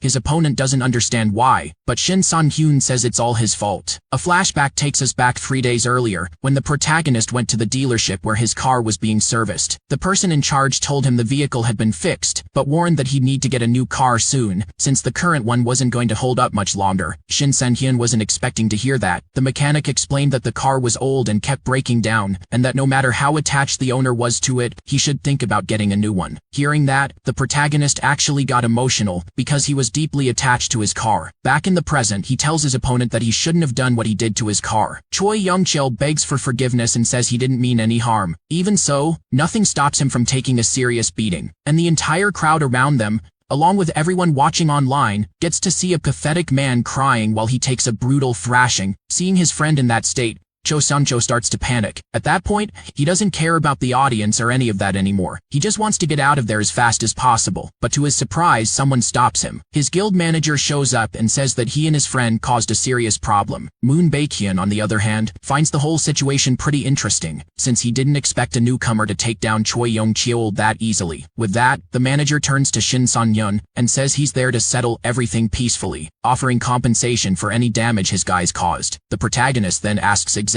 who he's talking to. Moon Baekhyun is taken aback by that level of arrogance. He notices that Shin Sun-hyun is very confident, but also picks up on the fact that his skill doesn't match his level, and figures the guy is hiding something. Either way, Moon Baekhyun formally introduces himself as the manager of the Utopia Guild, and says he'd like to make a proposal. He states that the guild will cover any damage his guys caused, and that, in the interest of building a good relationship, he promises to handle everything in the best way possible. The protagonist then says that 2 billion should take care of it. The manager is shocked by the amount but understands why it's being asked, and wants to know if Shin Sang-hyun would accept installment payments. Sometime later, the protagonist gets home but barely makes it inside, since his door is surrounded by journalists. After dodging some uncomfortable questions, he decides to focus on what actually matters. Shin Sang-hyun thinks about how he needs to prepare for the upcoming raid. He's been really busy and had to leave the prep to the last minute. Still, he figures he'll be fine after the progress he's made recently. He looks over his stats and notices they've gone up quite a bit, and he's eager to test the upgrades in the field. Even so, he's still a little worried, because he realizes that during the fight against the wolf, he lacked the skill to handle things the way he would have wanted. His attacks were limited compared to his previous life, and if the opponents he'd faced recently had been just just a bit stronger, he might have lost. With that in mind, Shin San-yun concludes that he needs to focus on getting even stronger, because he doesn't want to end up the same way he did before. On top of that, he also thinks about the second invasion that will happen in 2040, and feels like he has to prevent that from happening no matter what. But to do that, he'll need to grow stronger, just like the knight who saved him when he was a child. Then the protagonist's phone rings. Reporter Park Jung-min says they have an interview scheduled, and asks if Shin San-yun is going to show up. The protagonist had completely forgotten about it. He thinks about how the raid starts at 7, and the interview is at 2 in the afternoon. On top of that, he only has 15 minutes, so if he wants to make it on time, he's going to have to run. As he leaves the house, the reporters try to surround him again, but the protagonist gives off a dark aura and tells everyone to get out of his way. A little while later, Park Jong-min spots the protagonist, but notices something seems different about him. He quickly picks up on the fact that Shin San-yun's appearance has changed, and asks if he was in a dungeon before coming. Shin San-yun says no, but apologizes for being late. Either way, the journalist kicks off the interview, and says he'd like to hear about the recent events Shin Sang-yun has been involved in, since he's currently the center of attention among adventurers. Park Jong-min points out that levels and experience don't mean much under the new ranking system, and that with such a striking debut, everyone has been praising Shin San-yun. He then asks if he's aware that several guilds are interested in recruiting him. The protagonist says he's received a few invitations recently, but figures everyone wants to hear about the Eden Guild. The journalist, however, asks if he's received any invitations from foreign guilds. Park Jong-min reveals that a total of 5 foreign guilds have filed an official request with the Korean Adventurers Association for an identity verification. Most of those guilds are known for recruiting new players, but Shin San-yun's recent achievements must have caught their attention. The protagonist, for his part, is just now realizing he's drawing a lot more attention than he thought. After the interview, he walks through the streets thinking over what he heard. He reflects on how in his past life he had to grind hard and never got any real recognition, but now even international guilds are coming after him. Then he runs into Kim Miso. The girl says they still have time before the portal appears. However, the protagonist notices that Miss Miso isn't alone, and he knows exactly who the girl standing beside her is. Kim Miso explains that her friend was eager to meet the protagonist, so she had to bring her along. She introduces the two of them formally, and Shin Tairi is thrilled to finally meet Shin Sang-hyun. The protagonist, for his part, thinks there's no way he wouldn't know who she is. There isn't a single adventurer in the country who doesn't know Shin Tairi. She's famous even internationally, and she's also the reason Eden Guild is as popular as it is. Shin Sang-hyun feels lucky just to be meeting her, but to his surprise, Terry asks him for a favor. She says she'd like to fight him in a training match. Kim Miso scolds her friend, saying she shouldn't be challenging someone she just met. Tairi defends herself though, saying she needs to know if Shin Sang-hyun is worthy of joining her guild. Miso apologizes on her friend's behalf, saying she has this bad habit of challenging people just for fun. But to both of their surprise,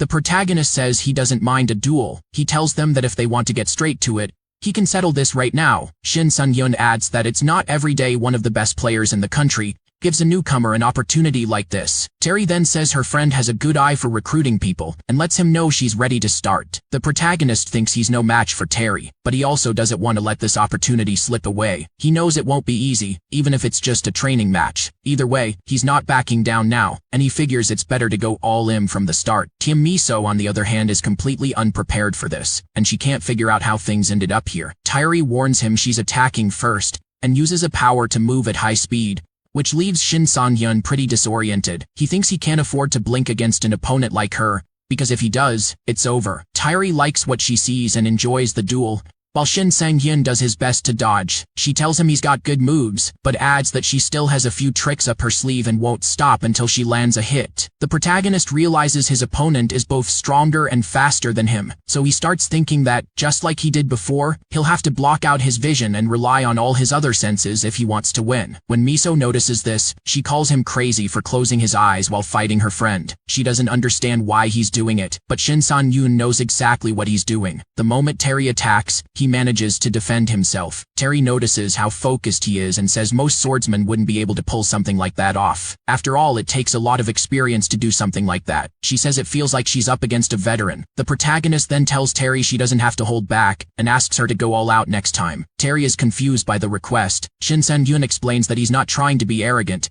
He just wants to see the true power of a high-level player. He figures he won't get another chance like this, so he asks her not to go easy on him. Kim Miso asks her friend not to do it. Terry responds that she can't give 100% of what she has, but she can show him her top speed. The protagonist says, that's enough. As Taeri gets ready, he thinks he can't afford to make a single mistake. His opponent charges toward him, and Shin Sun-yun braces for the impact. When she launches at full speed, the force of Terry's strike shatters every window around them. The protagonist swings his sword in an attempt to stop her, but Terry uses her illusion ability and slips around behind him. With that, she lands a hit on Shin Sun-hyun. After the strike, Terry asks if he's okay. The protagonist says he is, despite taking the hit, and admits he's surprised that Terry used her ability against him. Shin Sun-hyun complains about a headache, and Terry apologizes for using her ability against him. The protagonist says he's fine, and thanks her for not holding back. Terry then says that next time, instead of fighting, she'd like to just talk with him, something Shin Sun-hyun doesn't even consider refusing. At that moment, Kim Miso warns them that the raid is about to start. She also says it would be better for her friend to write a full report on everything that happened today, because Terry might not have realized just how dangerous what she did was. Terry apologizes and before leaving,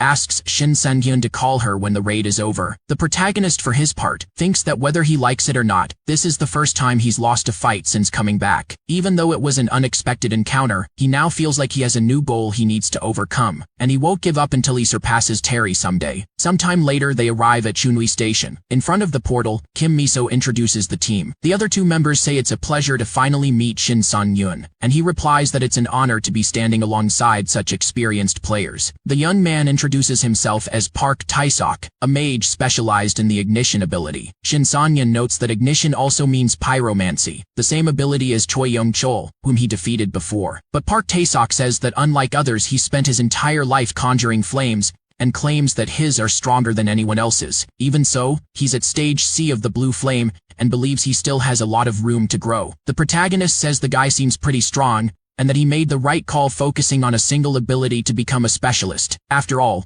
the reason Choi lost is that instead of mastering one specific ability, he spread his energy trying to use different, weaker ones. Next, Kim Miso says the girl is a bit shy and introduces her as Kang Joo-hee, a spatial grip, a mage specialized in spatial connection abilities. Kang Joo-hee says her teammate already showed off his powers, so she figures she should do the same. Miso, however, asks her not to since it's dangerous. The protagonist senses an incredibly strong power and says it's completely different from what a spatial grip is supposed to be capable of. He notices that her ability is to conjure portals, which lets her or another team member move through them. Kang Joo-hee, even with her shyness, says that's what she can do, and hopes to be useful in the raid. The protagonist believes she'll be more than useful, and thinks to himself that this girl is the final piece of a perfect team combination. You've already survived the craziest betrayals, watched overpowered hunters destroy entire dungeons, and seen monsters that should never exist. So if you're enjoying the journey so far, hit that subscribe button, because the next battles, they get absolutely insane.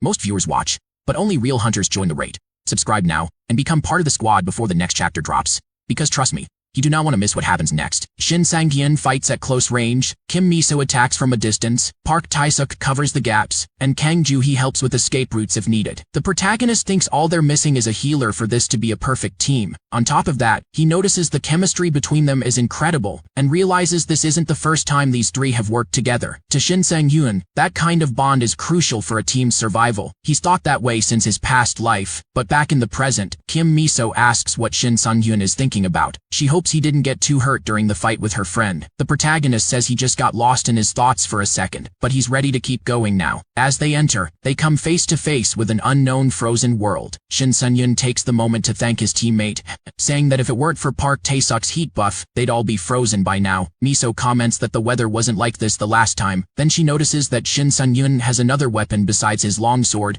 and asks why he's only now showing up with that shorter sword. The protagonist says he had a feeling he'd need a smaller blade, in case the fight called for more movement. But he knows the real reason he hadn't used that short sword before is simply that he didn't have it. Shortly after, the group runs into the first enemy, and Kim Miso organizes the team for combat. Kang Joo-hee conjures one of her portals. The giant Cyclops tries to attack Miso, but only hits the ground, since Miso and Shin Sun-hyun have already gone through the portal and are now on top of the monster. The protagonist tells his teammate to watch his back while he pushes forward toward the Cyclops. The monster is caught off guard by the sudden attack. From above, Miso calls for a combined strike, and Tae-sok picks up on it right away. Kim Miso fires an arrow blinding the Cyclops. That gives Shin Sang-yun everything he needs to land his hit. After the strike, he tells Ju-hee to move. From a distance, she opens another portal, but the monster tries to act faster and swings at the protagonist. Once again, it only hits the ground. Shin Sang-yun reappears behind the monster, high up with a clear view from above. The rest of the team gets ready, but the protagonist moves fast and takes the Cyclops out with a single finishing blow. His teammates are stunned by his strength and ask what exactly they just witnessed. They didn't think one hit would be enough to bring the enemy down. That's when Miso speaks up and says it's her fault for not warning the others about what Shin Sang-yun is capable of. She admits she had the same reaction the first time she saw him fight, and that he hasn't even shown everything he's got. The protagonist, for his part, thinks that even though this is his first time fighting alongside these adventurers, they're doing really well together. That starts to give him a good feeling about the team, and he asks if they're ready to keep going. A little while later, the group has taken down several Cyclopes. Park Tae-sok is beyond excited about the protagonist's performance, saying he's the best swordsman he's ever had by his side. Shin Sang-yun thanks him for the compliment and is glad to be helping the team. Miso then points out that Tae-sok barely gets a chance to fight for real, which is why he's so worked up. The protagonist figures that for most mages, not having a reliable swordsman nearby leaves no choice but to hang back. He's starting to think all this praise is a bit much. And it's not just the mage. Kim Miso compliments him too. She says she should be used to watching him in action by now, but he always finds a way to surprise her. A flashback shows that before this, Miso and Tae-sok had been fighting ogres when a larger group closed in on them. Both felt cornered with no way out, but the protagonist asked his ally to open a portal right in front of the enemies. Miso warned him not to, saying the demonic ogre was stronger than the others. Even so, she realized right then that there was no talking him out of it, so all she could do was trust Shin Sang-hyun. Ju-hee opened the portal directly in front of the enemy, and Shin Sang-hyun launched forward at full speed. He cut straight through the monster in a single strike, leaving his teammates completely stunned. After all, not just anyone can take down an enemy like that so easily. Back in the present, Miso says she's never seen a skill that powerful before, but since the team is doing well, she thinks she can put more trust in them. Then Ju-hee tells everyone to be quiet. She says they finally reached where they wanted to go. From the edge of a cliff, they spot an enemy guarding a location. A hellhound Cerberus appears to be sleeping. Ju-hee says that's good, because maybe they can slip past it using a portal. The protagonist disagrees though. He doesn't want to leave the chance to take down that monster for someone else. Miso says they should consider all their options before acting, but she can tell that Shin Sang-hyun is itching for a fight. Worried, she asks if he has a plan. Shin Sang-hyun says it might be better for him to move in alone. He figures there's no time to explain the details. For his Night Age skill to work, the moon needs to be fully visible, and if even a single cloud gets in the way, the whole plan falls apart. With that in mind, he decides he has to move as soon as possible, even if his teammates don't agree. The moment he gets close to the enemy, the Cerberus reveals it was only pretending to sleep. That doesn't worry Shin Sang-hyun at all because he already expected it. On the other side, Miso starts to panic, but Ju-hee notices something strange, since the Cerberus doesn't seem to be reacting. Now that she thinks about it, Miso remembers that the first time she was there, the enemy was extremely aggressive, but in front of Shin Sang-hyun it turned cautious. She doesn't understand what's going on. Then she realizes the monster isn't trying to attack, it's obeying Shin Sang-hyun. The Cerberus recognizes a power greater than its own, and so it shows submission. For Shin Sang-hyun, that was easier than expected. Either way, he takes the enemy down, even though he feels a little bad doing it to a creature that was so obedient. But his opinion changes when he receives a new healing skill. Then the rest of the team catches up. The protagonist panics, because he didn't think they'd get there so fast. He remembers he's never told anyone about his true ability, and he wasn't expecting to have to deal with that so soon. On top of that, he starts to worry that Miso might demand to keep the artifact dropped by the monster. Contrary to what he expected, Kim Miso tells Shin Sang-hyun he can keep the artifact, since he defeated the monster on his own. He thanks her, but asks her not to mention it to the others. Miso says there's no reason to, since everyone thinks the same way she does. With that, the protagonist thinks it was a close call, but from now on he'll need to be more careful when collecting drops. Then the team leader says she and the others will head on ahead,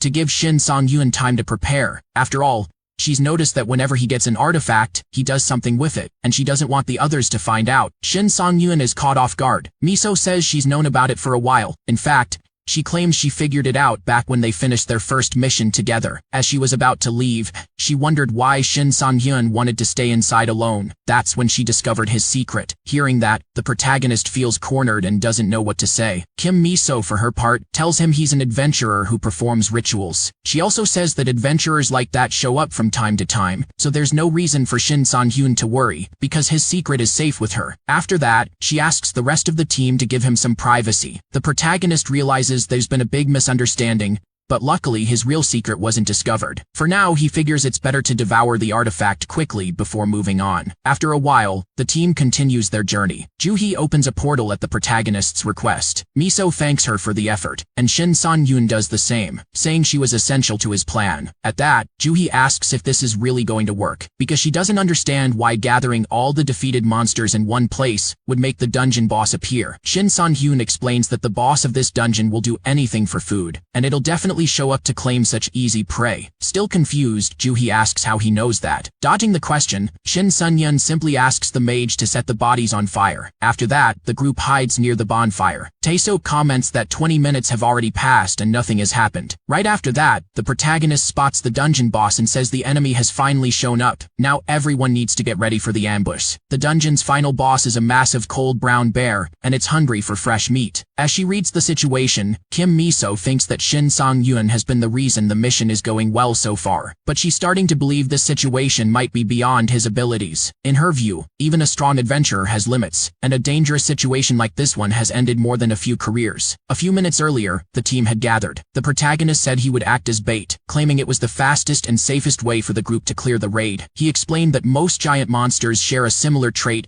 that activates when their health drops to a certain point. They enter a state of gluttony. A monster in that state gets stronger and far more violent, starting to devour everything around it. That's why he had gathered the ogre corpses in one place. But Shin Sang-yoon had also added something to the monster's meal. While the mage piled up the bodies, the others collected juniper wood, which works as a powerful sedative. Park Tae-seok figured the only problem would be lowering the monster's health enough to trigger the gluttony state. The protagonist said he would create the right opening for them to deal damage, and asked the group to trust him. Back in the present, Shin San-hyun is starting to think this plan wasn't so great after all. He's one step away from being wiped out, and the monster doesn't look tired in the slightest. He believed he could handle the situation, but he's realizing now that he was wrong. On top of that, he can't figure out why the enemy is so much stronger than him. Shin San-hyun is starting to think he might actually die if things keep going this way, so instead of defending, he decides it's better to dodge the attacks. But even that doesn't go as planned, because the enemy has surprisingly fast reflexes, which makes the protagonist think jumping in was a terrible idea. His team steps in to help though. Kim Miso fires arrows at the enemy, and thanks to that creates an opening. The protagonist says he's only alive because of her. Now he wants to turn things around, and he launches a full charge at the bear. In doing so, Shin San-hyun not only deals damage, but also manages to freeze the enemy for a moment. He thinks this is the advantage he needed, and pushes forward with everything he has, even frozen.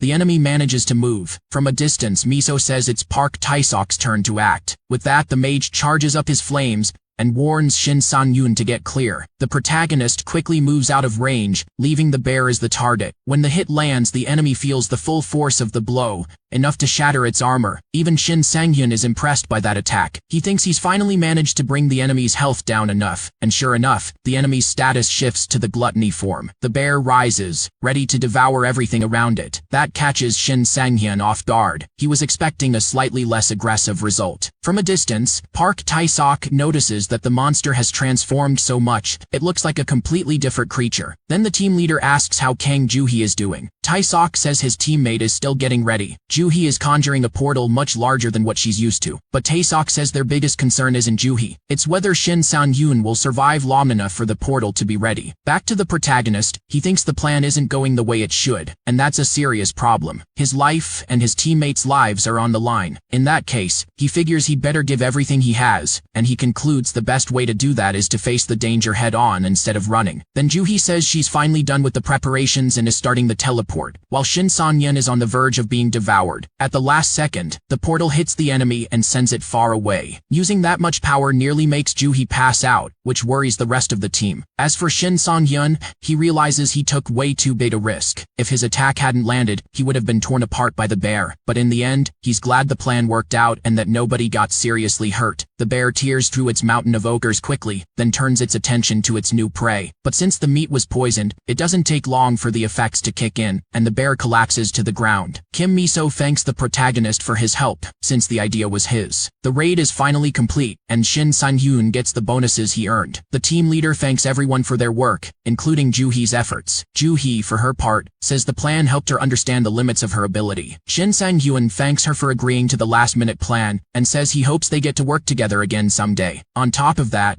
The protagonist thinks that if he hadn't been with a team, this might have been his last mission. In his previous life, raids through unknown portals always ended in tragedy. Most portals with good rewards had a 90% survival rate, since the majority of teams were made up of experienced members, but the protagonist and his companions were part of the other 10%, which meant his team got smaller every time they came back from a raid. He barely avoided the same fate, and because of that, he got used to saying goodbye. Still, as important as it is to get stronger, he wants to do things differently this time around. He doesn't want to watch another teammate get wiped out like before. Before leaving, the protagonist wants to take a look at the rewards. The bonus for defeating the bear appears, and as each person steps forward, they'll receive their share. Shin San-yoon raises his hand, but the goddess of luck insists he watch as she reveals the truth behind her powers. He decides to trust his constellation, and hopes the goddess's powers will make his reward even better. The moment he accesses the reward, Shin San-yoon receives a list of unique artifacts and is asked to choose one. He's never seen anything like this before,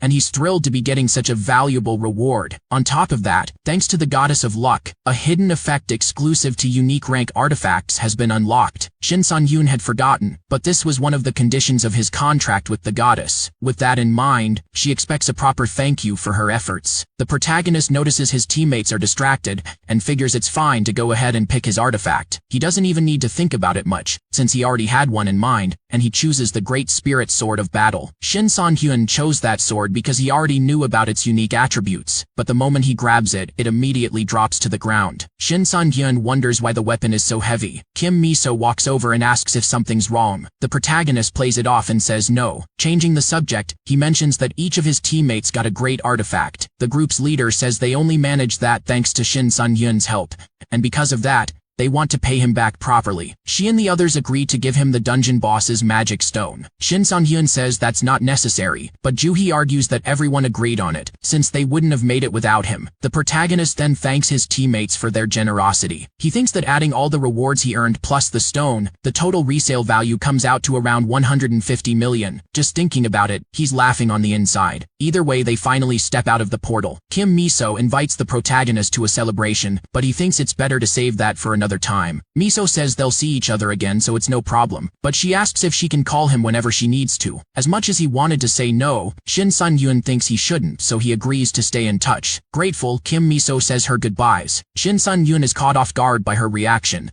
since he never expected to see Miso with such a bright expression on her face. Her reaction was so spontaneous that it left the rest of the team a little flustered. After leaving the portal with the others, the protagonist couldn't take his sword home because it was too heavy, so he had to absorb it right there on the spot. With that taken care of, he decides to check his stats to see how much he's leveled up. His attributes went up quite a bit, but he decides to put everything into luck. When he does, his critical hit rate reaches 600%, surpassing anything he had in his past life. Shin San-yoon figures he should keep going at this pace, since it's clearly working, but then something happens that breaks his focus. New constellations appear to speak with him. Among them are the Lion King, Blackbeard, and the Shadow Huntress. Surprised, the protagonist never expected to receive a new visit from constellations so soon, but he figures that's also thanks to the Goddess of Luck, since she's quite popular among the constellations. As he looks them over, Shin San-yoon thinks the Lion King and Blackbeard are pretty well known, since they were real heroes who became constellations. Even so, their intimidating presence makes him uncomfortable. But the constellation that surprised him the most was the Shadow Huntress, because she's the most dangerous one among them, and the last constellation he'd ever want to run into. She's a bounty hunter, who goes after adventurers who committed violations or received extreme benefits by mistake. In his past life, Shin San-yoon heard of cases where the Shadow Huntress ruined the careers of certain adventurers for considering them cheaters, so he's afraid the same thing might happen to him. The protagonist thinks that forming a contract with a constellation isn't something he should ignore, and that the Goddess of Luck is more than enough. But at the same time, he wonders if he should really turn down such a rare opportunity. He knows that above these constellations there are the mythic ones, and forming a contract with one of them is extremely rare. So he decides to make a risky bet, and turns down forming a contract with any other constellation for now. The only one satisfied with that is the Goddess of Luck, because the others leave in anger. But before she goes, the Shadow Huntress says she'll find out Shin Sang-yoon's secrets. After that, the protagonist feels uneasy, but he knows there's nothing he can do about it. Either way, he thinks the best way to keep his mind busy is by working, so he notices there's a nearby portal full of wolves, and doesn't want to miss the opportunity, even knowing he just came out of a portal and hasn't rested enough. Shin Sang-hyun believes he can't stop until the mythic constellations take an interest in him. Far from there, at the Adventurers Association headquarters, a portal analysis team is going about their normal work when a receptionist receives an unusual call. She's extremely alarmed by what she finds out and alerts the others that a portal has opened at Exit 1 of Bupyeong Station, saying that all available fighters need to head to the location immediately. But on the other end of the phone, the person reports that there's an adventurer fighting at the scene. The woman who made the call says he's fighting the monsters alone. The receptionist asks all civilians to fall back immediately, since the situation is dangerous. The woman understands but says that the adventurer in front of her doesn't seem to be in any danger. The space between realities created 11 years ago after the first break became an unpredictable disaster, where monsters invade the normal world and destroy everything in their path. But what's unpredictable for most people isn't for our protagonist. After all, he's already seen all of this happen up close, so now he knows exactly how to act. 10 minutes earlier, Shin Sang-hyun was already prepared. He got off the subway and waited. Shortly after, a rift appeared, exactly as he remembered. For one very specific moment, that rift became a real tragedy. In the past, countless people were caught in it, but now he's there to stop that from happening. Shin Sang-hyun grew up in an orphanage from an early age, so he doesn't remember what his parents looked like. During his time there, he never felt sad or depressed, but everything changed when he lost the people he knew. He only survived because someone was there to save him. Now he wants to do the same for others, and to do that, he needs to be the strongest. Then the monsters start to appear. Ferocious, monstrous wolves get ready to attack, but the protagonist activates one of his skills, and with it he leaves the enemies intimidated. Noticing it worked, Shin Sang-hyun is pleased, but he realizes he's still not getting the results he expected. He figures it's because of the moon's absence. Since it's completely covered, the wolves aren't submitting to him. Either way, the protagonist thinks that just makes things more fun. Instead of forcing the monsters to surrender, he'll have to take them all out with his own hands, so he takes the chance to test his new skills in action. Shin Sang-hyun attacks, but his blade doesn't hit the enemy directly. Instead, the sword creates a vortex of energy, and through it the wolves are swallowed whole. Not only that, but the other enemies are caught in it too, to the point where the protagonist sends some of them flying back into the portal. Shin Sang-hyun realizes his strike covers a very wide area, and that's going to be extremely useful going forward. He feels an enormous satisfaction in taking down monsters without putting in much effort. On top of that, his luck attribute increases the damage of his critical hits. The protagonist notes that the enemies weren't taken out in a single strike, which means his attack wasn't lethal, so this time, he'll have to hit harder. Nearby, a car pulls up. The people inside spot the rift ahead and stop the vehicle. Adventurers from the association step out of the car. Lee Hyun asks who called them there. A woman says it was her, because she saw monsters coming out of the rift. The adventurer tells her to get somewhere safe, and says he'll handle it. His partner, Lee Jong, draws his attention to something and says they weren't the first ones to arrive. The two of them see the protagonist fighting the monsters and wonder how that even happened. Either way, Lee Hyun sees the situation is dangerous, and figures this adventurer won't be able to handle it alone, so he gets ready to help. But the protagonist says he doesn't need help, and doesn't want anyone interfering. Lee Jung asks if he's sure about that, and Shin Sang-hyun confirms it. After all, he wants to test his skills without any interference. Shin Sang-hyun activates all his buffs at once and attacks to see what the impact will be. The result couldn't be anything else because with that strike he sends the enemy flying. The two association adventurers watch everything in awe, while Shin Sang-hyun thinks his throw was magnificent. The others are stunned as they witness his strength. After the monster is defeated, the adventurers approach. They say that thanks to Shin Sang-hyun, no one got hurt, and that it's a real miracle, since rifts like this one usually cause massive damage. Lee Hyun thanks the protagonist for what he did, but asks if he's planning to go through the portal. He says high-level players usually do that and asks to go along with Shin Sang-hyun. The other adventurer isn't too keen on the idea, but Lee Hyun is convinced he needs to go and tries to talk Shin Sang-hyun into taking them with him. The protagonist for his part says he's going in, and if they want to come along, he won't stop them. The protagonist leads the way with the other adventurers following behind. Shin Sang-hyun moves so fast that the others can barely keep up. Lee Hyun comments that the protagonist must have been blessed with incredible combat instincts, and that he wants to watch from a distance and try to pick something up, Lee Jong, though, feels like something is still off, because Shin San-yoon shouldn't have that much energy left after such an intense battle outside. Thinking it over, Lee Hyun realizes his partner has a point, since even just watching the fight from the sidelines, he could tell how difficult it was. Either way, they push forward through the area, and what they find inside catches them off guard. The group gets surrounded by a pack of hunter wolves. The protagonist already knew this was coming. He grabs one of the wolves and uses it as a living shield to protect himself and the others. The rest of the pack fires their arrows, but not a single shot hits the group. Realizing the two aren't much help, Shin San-yoon starts thinking it was a mistake to bring them along, but it's too late to send them running now. He knows he'll have to handle this situation on his own to keep everyone safe. He stops playing defense and starts launching ranged attacks. That draws the enemy's attention away, and he closes in on the archers to take them out. With that, Shin San-yoon clears out the upper section of the area and celebrates making it to the second floor. But doing that also pulls the enemy's focus straight to him. He gets attacked and manages to defend himself just in time, though he realizes it was a close call. On top of that, he notices this particular enemy is a champion among the wolves.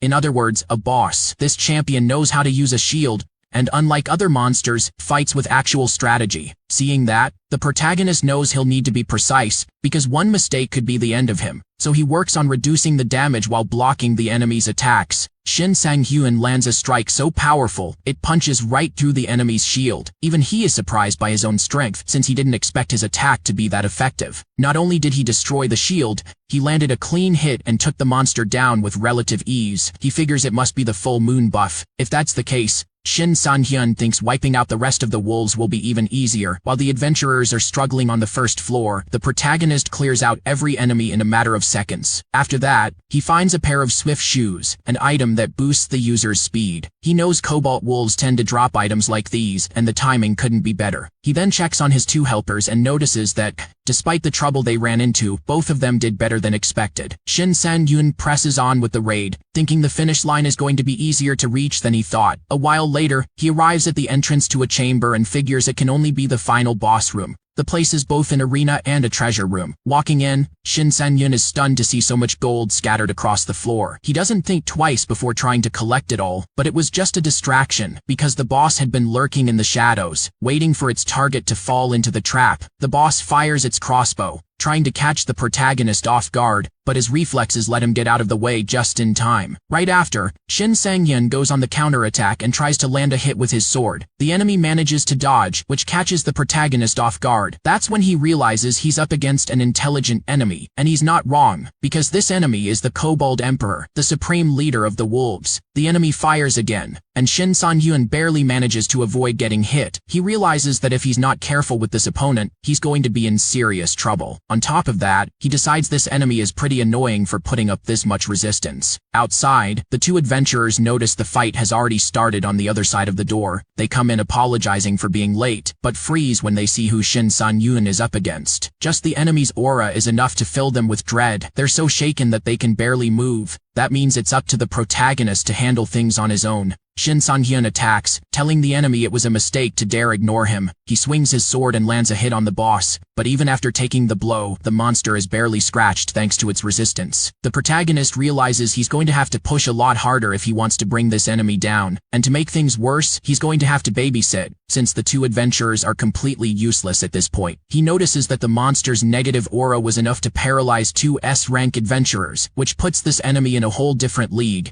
Either way, Shin San-yoon figures that unlike most people, he doesn't scare easily, so he keeps pressing with his attacks, but the enemy doesn't just stand there. It activates its defenses and fires back with a few arrows. The protagonist has no choice but to fall back. The enemy does the same, pulling away from close range. It's already figured out that its best shot against the protagonist is to fight from a distance. Shin San-yoon notices the enemy is a lot smarter than he expected, and closing the gap between them is going to be harder now. He also realizes the enemy recovers faster than he does. One small miscalculation could be his downfall. Shin San-hyun figures that if he doesn't deal with this quickly, the enemy is going to gain the upper hand. Looking around the arena, the protagonist spots the enemy's treasure, and that gives him an idea. Meanwhile, the two adventurers talk among themselves. Lee Hyun says he's never been hit by a status condition like this before, and that the fear left him completely paralyzed. His partner points out that Shin Sang-hyun wasn't affected by the same effect at all. Unlike them, the protagonist is fighting at full force. Lee Hyun has confidence in the protagonist's abilities, but he still has a bad feeling about this. Then he notices something alarming. The arrows the boss has been firing are sinking into the floor. Lee Hyun immediately tries to warn the protagonist about the trap, but Shin Sang-hyun doesn't catch on in time.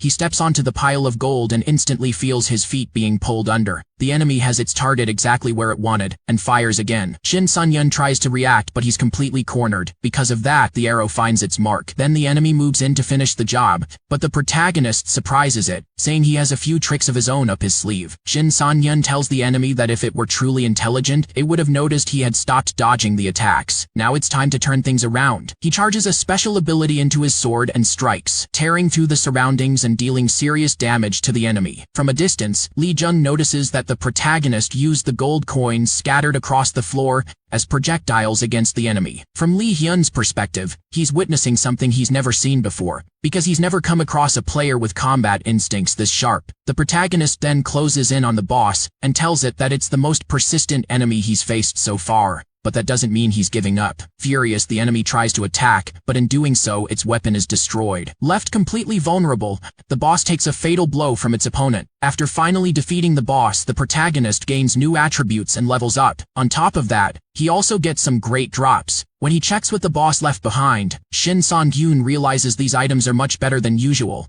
and he can't wait to devour them. Then the two adventurers rush over to him, desperate. They say they need to get out of there as soon as possible, because the rift is about to close and everyone could get trapped inside. Shin Sang-hyun had gotten so caught up with the drops that he completely forgot about that. With no other choice, he grabs only the boss drop and leaves everything else behind, since the adventurers physically dragged him out while he still wanted to collect it all. Outside, a few curious onlookers are waiting for the adventurers to return. When they finally see someone coming out of the rift, the crowd is happy they made it, but they're caught off guard by the sad expressions on the adventurers' faces and can't figure out why they look so down. A reporter tries to interview Shin Sang-hyun and asks what he has to say after saving the city. The protagonist can barely get a response out, he's that shaken up. Far from there, in a training room, Cho Lee-hyun, a mage from the Adventurers Association, is fighting golems. But she's not alone because Terry is also there practicing her skills. Unlike the mage, Terry uses close-range attacks instead of magic. She moves fast and lands hits on the enemies with ease. Her skill with bladed weapons is unmatched, and even in a training session she doesn't hold back against the golems. Tyri slices through stone golems like they're nothing, which leaves her colleague seriously impressed. Tyri then thinks to herself that she took on this training so she wouldn't forget the feeling she had when she fought Shin Sang-hyun. She can't wait to fight him again, and she regrets not asking for the protagonist's contact information. In the middle of all this, Terry spots a breaking news alert on her system screen about a mysterious rift that appeared out of nowhere. The reporter says the situation has already been handled, and that he's with the person responsible for resolving everything. At that point, the reporter asks Shin Sang-hyun what it was like to clear a rift with no casualties on his team. The protagonist answers that he simply did his job. Seeing this, Tyri says she never expected to run into Shin Sang-hyun again like this. During the interview, the reporter mentions that according to the association, the boss was level 150, and wants to know what it was like to take down such a powerful enemy. Shin Sang-hyun says that even though his level was well below the enemy's, he doesn't think that's a deciding factor in a fight. Tyri thinks he's right, and judging by his tone, she can tell that Shin Sang-hyun is fully aware of his own abilities. The first time they met, she already noticed he had a certain maturity about him, which only makes her more curious about Shin Sang-hyun. Tyri considers the possibility that he has a contract with a constellation, just like she does, because that would explain a lot. Speaking of the protagonist, he's at home, looking at his new items. Without wasting any time,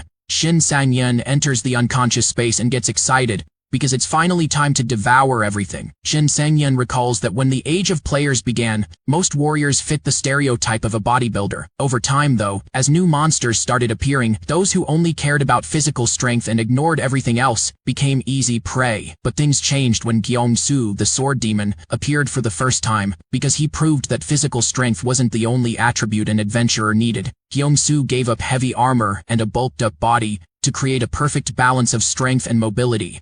becoming an adventurer ready for any situation. In his past life, Shin Sang-yun neglected that, but now he wants to do things differently. Back in the present, he transforms the items into food, but he notices that only 2 of them turned into something appetizing, because one of them became something pretty disgusting. Even so, he has no choice but to devour it all. Sometime later, outside Shin Sang-yun's house, a crowd is waiting for him. A few security guards are trying to hold back journalists who keep trying to push their way in. Fed up with all the hassle, Shin Sang-yun hired the guards to keep unwanted visitors away. He'd really love to get some fresh air after his last meal, but with so many people surrounding his house, that's impossible. Shin Sang-yun feels a little bored since he has nothing scheduled, and figures that resting for a bit every now and then never hurt anyone. But then his phone rings. Kim Ji-hai from the Adventurers Association calls and mentions that they met the last time Shin Sang-yun visited the building where she works. She explains she's calling because the organization would like to present Shin Sang-yun with a plaque for clearing the rift. The protagonist isn't too fond of this kind of attention, especially knowing the danger that's still ahead, and how many players will be exposed to it. He thinks the rift that closed is just the tip of the iceberg, but in the meantime he needs to stay out of the spotlight, so he turns down the offer. Kim Ji-hai tells him to at least pick up the dungeon priority card, because it'll give him access to the silent solo dungeon, the very one he wanted so badly. Shin Sang-yun is surprised to hear his request was approved. The attendant explains that because of his recent achievements, the organization reconsidered and gave him the approval he needed. The protagonist thinks to himself that this dungeon is one where all the monsters use the silence ability. A flashback shows that in the past, during a conversation with his teammate, the ally brought up his younger sister. He said that before she passed, his sister had gone into a silent dungeon, but because she relied too heavily on her abilities, she didn't stand a chance against the enemies. The brother said that unlike him, his sister had no melee attack attributes, and that he wished he could go back in time to stop her from going in. Back in the present, Shin Sang-yun says he'll take the dungeon card because he plans to use it soon. Sometime later, Shin Sang-yun is enjoying his new car. He thinks that unlike his previous vehicle, this one has rear-wheel drive, which is great. He wasn't really looking to spend money on it, but after appearing on television, getting around on public transportation without drawing attention became too difficult. On the way, Kim Ji-hai calls him. She lets him know that today is the day he scheduled to use the silent dungeon, and that a staff member will be on site to provide the appropriate assistance. Shin Sang-yun thinks that a week has passed since the secret rift, and that he was so focused on training he barely noticed the time go by. Either way, he really wants to test his new abilities and is eager to do so. However, he notices a commotion in traffic. He thinks there shouldn't be a traffic jam at that hour, since he made a point of choosing a less busy time. Worried, he wonders if another rift appeared out of nowhere or something like that. He gets his answer when he sees what's in front of him. A player is being interviewed in front of a portal, and Shin Sang-yun immediately recognizes Do Gyung-soo, the sword demon. The portal appeared right in the middle of an intersection, and that drew the attention of both Gyung-soo and his fans. A reporter asks how Gyung-soo feels about being so popular, and he answers that it's an honor. The interviewer finds that response too lazy, since she'd like to hear something more exciting. So she asks another question, asking for his perspective on the upcoming raid. Gyung-soo simply says he'll do what he always does, defeat monsters. Even with another shallow answer, the interviewer thinks that kind of sincerity has a unique charm. Meanwhile, Shin Sang-yun tries to go on his way, but doing so ends up drawing attention. He's immediately recognized by journalists, and some say that a meeting between legends like that is a rare thing. One of Gyung-soo's allies mentions that Shin Sang-yun is an adventurer who became famous after clearing a rift on his own. But Gyung-soo reveals he already knew that, which surprises his ally. A reporter questions Shin Sang-yun's sudden appearance, and asks if he's there to challenge Gyung-soo. The protagonist denies it and says it's nothing more than a coincidence. At that moment, he looks over at Gyung-soo and sees him smiling. Confused, Shin Sang-yun wonders if that's a smile of contempt. Regardless of what Gyung-soo thinks of him, he knows he still has a long way to go before he can challenge the sword demon someday. For his part, Gyung-soo says it's time to go. He thinks that over the years he's met plenty of ambitious players, but Shin Sang-yun is different, because he didn't look at him with admiration, but rather like he was looking at an obstacle to overcome. With that, Gyung-soo figures he'll definitely run into Shin Sang-yun again. After stepping out of the spotlight, Shin Sang-yun heads to the silent dungeon. He thinks Gyung-soo is truly on another level, because even standing still, he showed no openings. Either way, he figures the bigger the goal, the more satisfying it'll be to surpass it. When he arrives, he notices other adventurers are also trying to use the silent dungeon,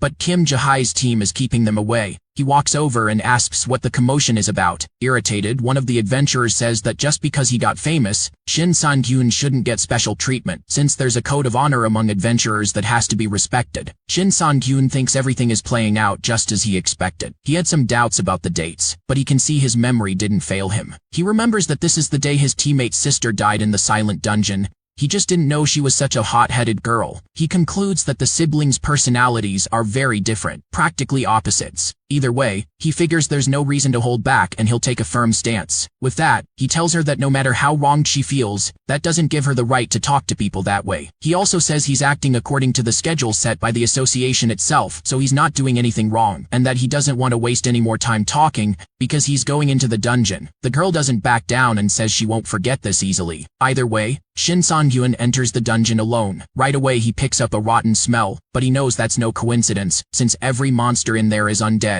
One of them rises up to the ground and grabs Shin San-gyun's leg. He's immediately hit by the silence effect and is unable to use his powers for a period of time. Even so, he was already prepared for that, and uses sword attacks to take the enemy down. Right after, several more monsters show up in the area because of the commotion. Shin San-gyun realizes that a single touch from these monsters silences him, so he needs to avoid that from here on out. With that, he concludes he'll have to eliminate all of them before they can reach him. Far from there, the 4th Reconnaissance Team of the Adventurers Association holds a meeting. The person in charge says they need to talk about the topic of the moment, the adventurer Shin San-gyun, who's been getting a lot of attention lately. One of those present mentions that Shin San-gyun stood up to Gyumsu and thought that was pretty impressive. Even so, he wants to know how a player who awakened not long ago is already making such a name for himself. An Ik-yun, the leader of the 4th team, says this is the same guy the others praise so highly, but he's not sure Shin San-gyun is really everything people are saying. Shin Min-jae, the team's vice leader, also has his doubts, because according to him,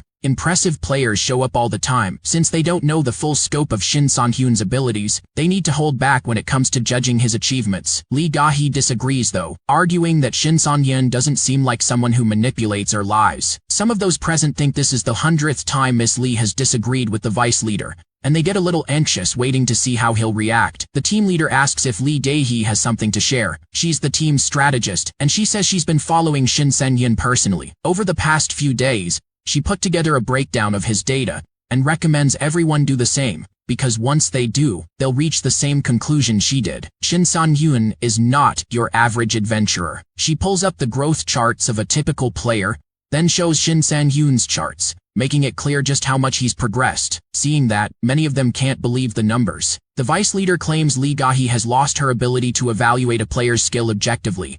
Shin Min-jae doesn't buy the data, and says that if any of this were actually true, Shin San-gyun would be growing at the same rate as the Sword Demon. Lee Ga-hee insists her data is correct, since she personally reviewed it. On top of that, she reveals she met with every one of Shin San-gyun's former allies. A flashback shows her interviewing Yoon Dae-kyung and asking whether the protagonist had any unusual traits. At the time, Yoon Dae-kyung said Shin San-gyun's abilities were incredible and that he'd never seen anyone use stun the way he does. But he said that's not even the most impressive part. The reason he believes Shin San-gyun is truly special comes down to his remarkable natural combat instincts. Park Tae-sok and Kan Joo-hee were also interviewed, and both praised the protagonist's performance in combat. They said Shin San-gyun isn't impressive just because he's above average. What stands out is that he always seems to be one step ahead of any challenge, because even as a newcomer, he acts like a veteran with years of experience. Hearing that, Lee Ga-hee asks for more details. Park Tae-sok says that fighting alongside Shin San-gyun made him realize just how incredible the protagonist's instincts are, as if he can sense what the opponent is going to do before it even happens. He says that for most adventurers, there are moments of weakness,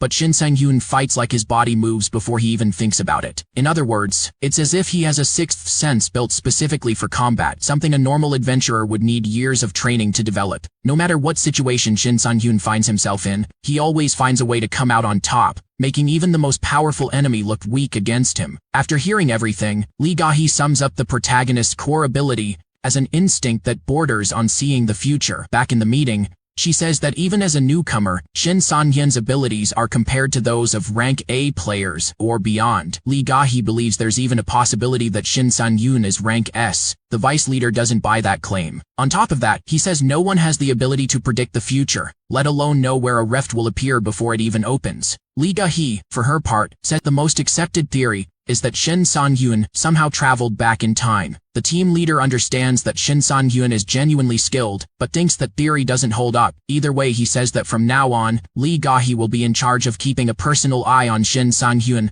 but she'll have to do it alone. She agrees, and promises to give it her best. Back to the protagonist, he's feeling sick from the unbearable smell of the place. To make things worse, he's tired of being caught off guard, since enemies keep appearing out of nowhere. But stopping to think, he remembers his detection skill and figures it would have been a lot easier if he'd used it from the start. With detection active, he can now see exactly where the enemies are hiding. Then he spots a fly and wonders if it's a monster. The moment he touches it, he gets his answer, because it explodes and nearly blows Shin San-hyun sky high. He managed to react in time to avoid being taken out, but he still took some burns. The worst part is that flies like that mean there's a mage-type monster nearby. So the right move is to get out of there as fast as possible, but new explosions go off right next to him, making it clear he wasn't wrong about the enemy mages. Back in the meeting, the vice leader says he understands why Lee Ga-hee has high expectations for Shin San-hyun, but asks if she managed to find out anything beyond that combat sense, like a hidden ability or something along those lines, because if the analysis is right, Shin San-hyun has some unique way of picking up new skills. Lee Ga-hee says she has nothing confirmed, but she does have a hypothesis. And if she's right, Shin San-hyun is a player beyond comprehension, someone who might not be possible to explain with words alone.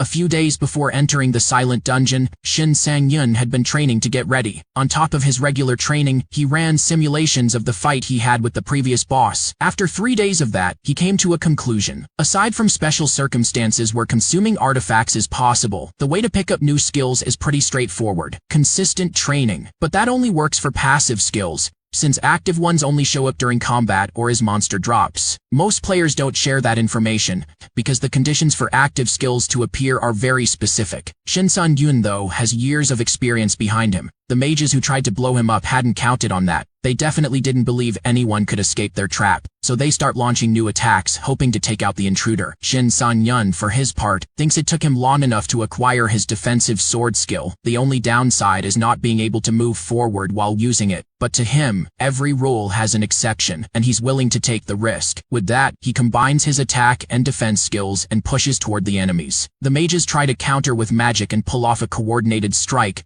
but Shin Sang-hyun says it's too late. With a single blow, he manages to hit every one of them. But that was just the beginning, since the dungeon boss is still waiting for him. For now, Shin Sang-hyun focuses on what's right in front of him, the drop from defeating the mages. He realizes it's a purple stone, a magic artifact easily worth around 100 million. Even so, he figures it's better to leave the item for after he clears the dungeon, since he's eager to push all the way through. Using his active detection skill, he picks up that there's only a single enemy ahead, and wonders where the rest went. To his surprise, the boss appears right behind him. Shin Sang-hyun thinks it's too late to react, so instead of trying to block, he leaps upward. The enemy's attack hits the ground and destroys everything around it. With no ground to land on, he understands why there are no monsters nearby. They must have all fled the moment the boss appeared, which means this enemy is capable of taking out even its own allies. After all, this monster isn't called the Death Knight for nothing. Shin Sang-hyun doesn't know why this enemy is here instead of at the center of the dungeon, but he knows one thing. This monster killed his friend's sister, so he wants to avenge his friend's pain, now that he's standing in front of the one responsible. Still,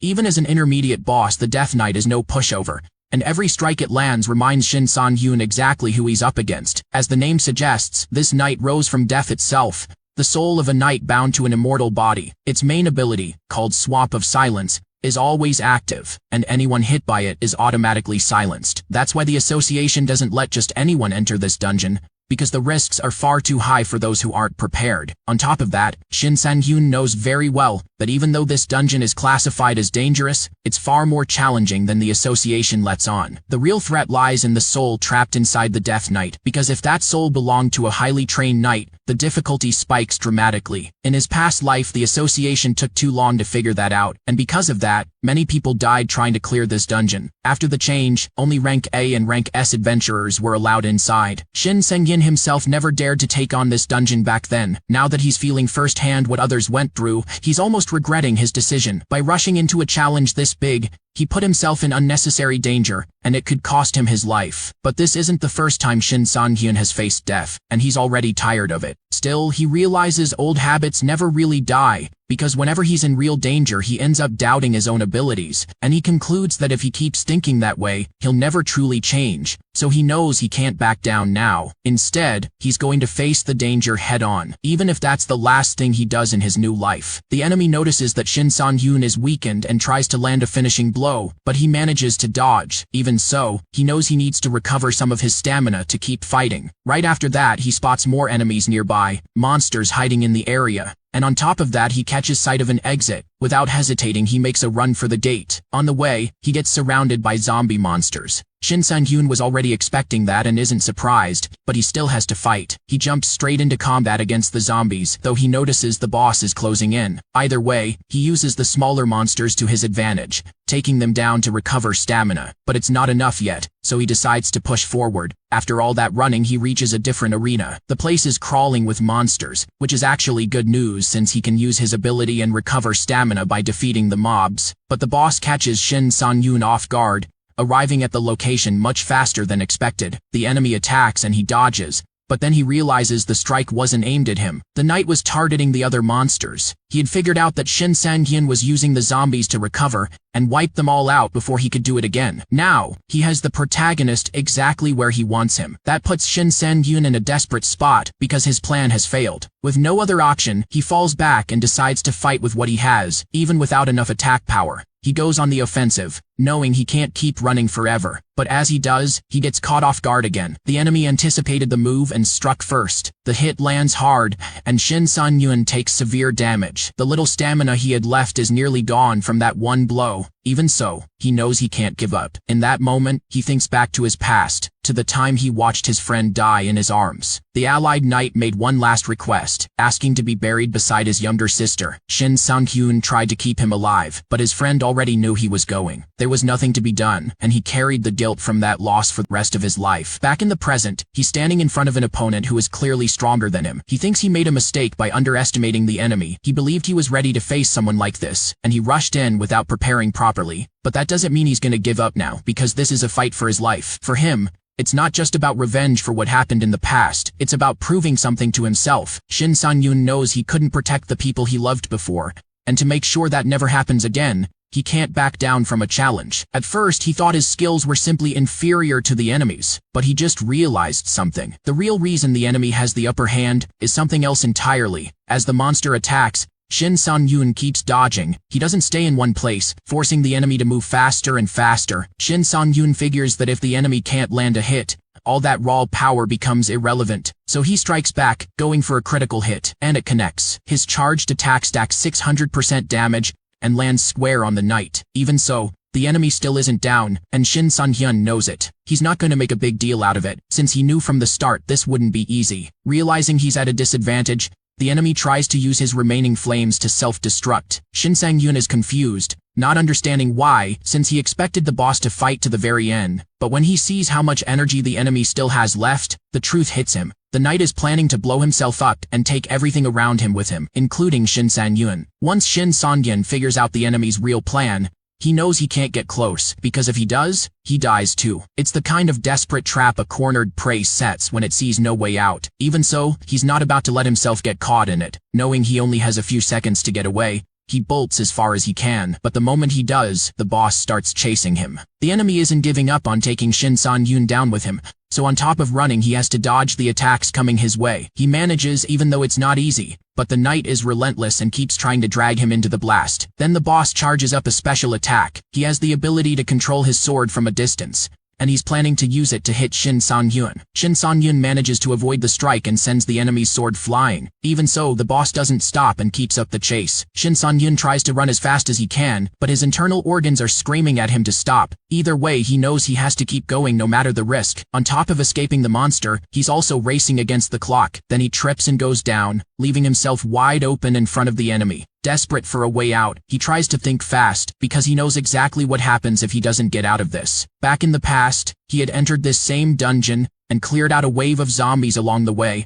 His goal was to help his friend get revenge for what happened to his friend's sister. Shin Sun-yoon pushed through the dungeon, clearing the path, while his friend stayed in the back. Frustrated, Shin Sun-yoon said the fight was unfair because the enemies kept using silence on him, and he had nothing to work with besides his basic attacks. His friend suggested he use a recovery potion, but Shin Sun-hyun didn't see the point, since potions also lose their effect under silence. Even so, his friend told him he needed to be smarter about it. He could use a potion at least once, and while it lasted, he'd get the benefits out of it. That way, a potion wouldn't just be a regular resource, it would be a last resort. Back then, Shin Sun-hyun replied that if he were as smart as his friend, he'd be a high-level adventurer, not just some nobody. Back in the present, Shin Sun-hyun thinks there's still a lot he can learn from his friend, so he uses a potion to clear the silence effect and gets back in the fight. Even if the effect isn't permanent, all he needs is a temporary opening. The enemy is furious, but Shin Sun-hyun knows that at this point he can't afford a single mistake, because he burned through all his mana to make this strategy work. While he's hanging from a chandelier, the enemy attacks. At the last second, Shin Sun-hyun lets go, and as he falls, the enemy slams into the ceiling. He knows he can't survive another hit, so it's now or never. The enemy quickly pulls free from the ceiling and comes after him again. Shin Sun-hyun starts thinking he should have jumped from the chandelier 1 second later, but then he realizes his mistake started the moment he underestimated this enemy, because if he hadn't done that, he wouldn't have had to push himself this hard to win. On top of that, he starts to wonder if his regression was even worth it. Just as the enemy is almost on top of him, it starts to fall apart completely. Shin Sun-hyun thinks he got lucky because the boss never managed to finish what he started. With that, he concludes his regression is going to keep going a little longer. After the enemy crumbles, Shin Sun-hyun gets a bonus for the victory. Not only that, he earns more experience than he's ever gotten from any other dungeon. His health is restored, but he notices his stamina isn't. He figures that must be some kind of penalty for pushing his powers to the limit. Even with the win,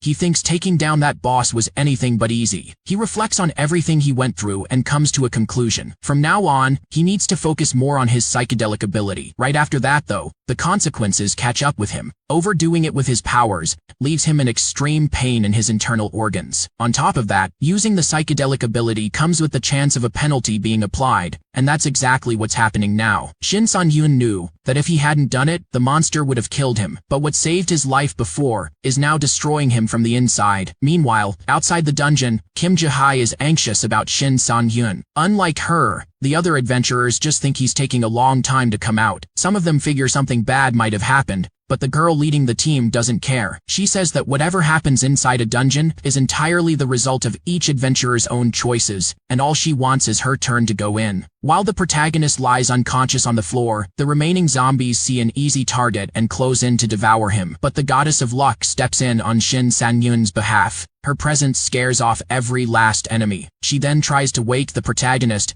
but quickly realizes it isn't working. Looking around, the goddess comes up with an idea to help him, and decides to lie down beside him while he sleeps. After a while, Shin Sun-hyun finally wakes up. Startled, he starts to think he was out for quite some time, but that's the least of his problems, since his body is still in serious pain, to the point where he can barely stand. He figures he pushed himself too hard, but he didn't have a choice against a monster that powerful. Then he notices that the remaining enemies apparently didn't try to attack him while he was out, which doesn't make any sense. That's when he spots the goddess of luck sleeping beside him and figures she must be behind it. He feels relieved knowing his constellation was watching over him. Even without knowing the details, he decides the best move is to get out of there as soon as possible. Right after that, he spots a magic artifact on the ground. The item is the Ring of Silence, dropped after the dungeon boss was defeated, and its special ability is to restore the user's mana at a faster rate. Furious, Shin Sun-hyun thinks that after all that effort, the reward he got is barely worth mentioning. Still, he remembers he earned a lot of experience from taking down the boss, and decides to check his stats to see how much he leveled up. That's when he realizes he hit level 83. He concludes that the real reward from this dungeon isn't the drops, but the experience. In the last dungeon he cleared, he walked out at level 58, which means that by completing the silent dungeon, he jumped 25 levels in one run. Despite the underwhelming artifact, Shin Sun-hyun thinks the mission was worth it for the experience alone. At this rate, he believes he'll soon become one of the strongest adventurers in his country. All the commotion ends up waking the goddess of luck from her nap. Shin Sun-hyun hasn't recovered enough to leave the dungeon yet, so he sets up a fire in a makeshift camp. As he does, he remembers that in his past life, this was just his routine. but in this life it's the first time he's ever relaxed inside a dungeon. He also notices that the goddess seems a lot more at ease than he is. She tells Shin Sun-yun to enjoy the little things in life too, just like she does. The protagonist thinks that he used to believe in that philosophy, but things are different now. There's no time to waste, since the fate of this world might rest in his hands. He then takes the chance to devour the Ring of Silence, and celebrates the fact that the item transformed into something that actually looks delicious. On top of that, he thinks about how in his past life, he only ever saw food like this on YouTube, and now he actually gets to eat it. Doing so feels to Shin Sun-yun like a dream coming true. The goddess for her part says she's curious about how the protagonist manages to do that, claiming that this ability to devour items is extremely rare. Shin Sun-yun explains that every adventurer goes through an initial awakening, and when his turn came, that's the ability he got. The goddess says he's really lucky to have awakened with something like that, not knowing just how deep Shin Sun-yun's luck actually runs. Even as a constellation, she has no idea about his past, and he wants to keep his regression a secret. The goddess says she's also lucky to have found an adventurer with such incredible growth potential. Hearing that, Shin Sun-yun thinks that while it's true, there's someone out there with far greater potential than his. In the past, that adventurer was the greatest in the world, and no one came close. His name was Jiran Decay. He was from the United Kingdom, and his defining trait was a magical power that surpassed the strength of any monster. Compared to him, the protagonist feels pretty weak, but believes that one day he might reach that same level, or maybe not. Either way, he says he'll trust his constellation to help him get there, and will give everything he has to show her how much she means to him. The goddess is moved hearing that, and likes it so much that she pulls the protagonist into a hug as a thank you. She also says she'll give everything she has to be the best constellation she can be by his side. That moment of joy doesn't last long though. Shin Sun-yun only defeated the dungeon's mid-boss, and the final boss is still waiting for him. While the previous enemy was just a knight, this boss is the king of the silent dungeon. Seeing a visitor approaching, the enemy says that someone has finally shown up to put an end to his boredom, and wants to see just how long his guest can keep things entertaining. The protagonist, for his part,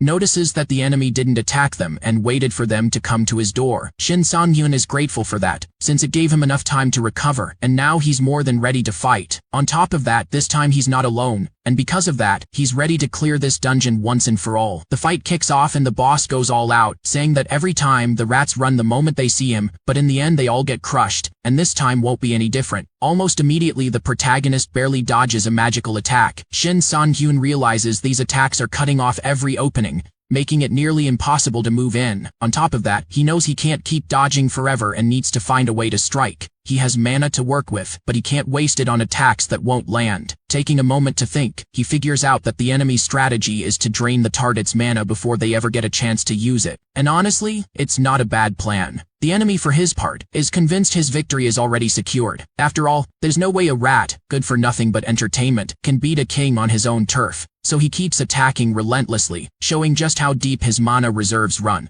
But the protagonist tries to stay focused, knowing that unlike before he can't afford to blink in front of an enemy this powerful. Shin Sun-yun has already figured out that his opponent is a high-level mage with plenty of mana to burn, and one who can charge multiple powerful attacks at the same time, but he also knows that mages typically use both hands to cast spells. The reason is simple. Casting with just one hand means the spell doesn't hit with its full power. However, unlike a regular mage, the boss is using the hands of the undead lying on the ground to amplify his attacks, making the whole situation extremely difficult to deal with. Either way, Shin Sun-yun knows he needs to act the first chance he gets. As he tries to push forward, the boss tells him he just made a huge mistake, and hits him with a silencing spell, the same one Shin Sun-yun hates so much. But he says he won't be needing his skills, because this time he's going all in on close combat. The enemy laughs in his face and dodges the attack, saying that won't work against him. Then the boss says he's going to put the rat in his place and charges up a fire attack, but he ends up caught off guard when a sword appears right in his face. Before he can do anything, he takes a direct hit,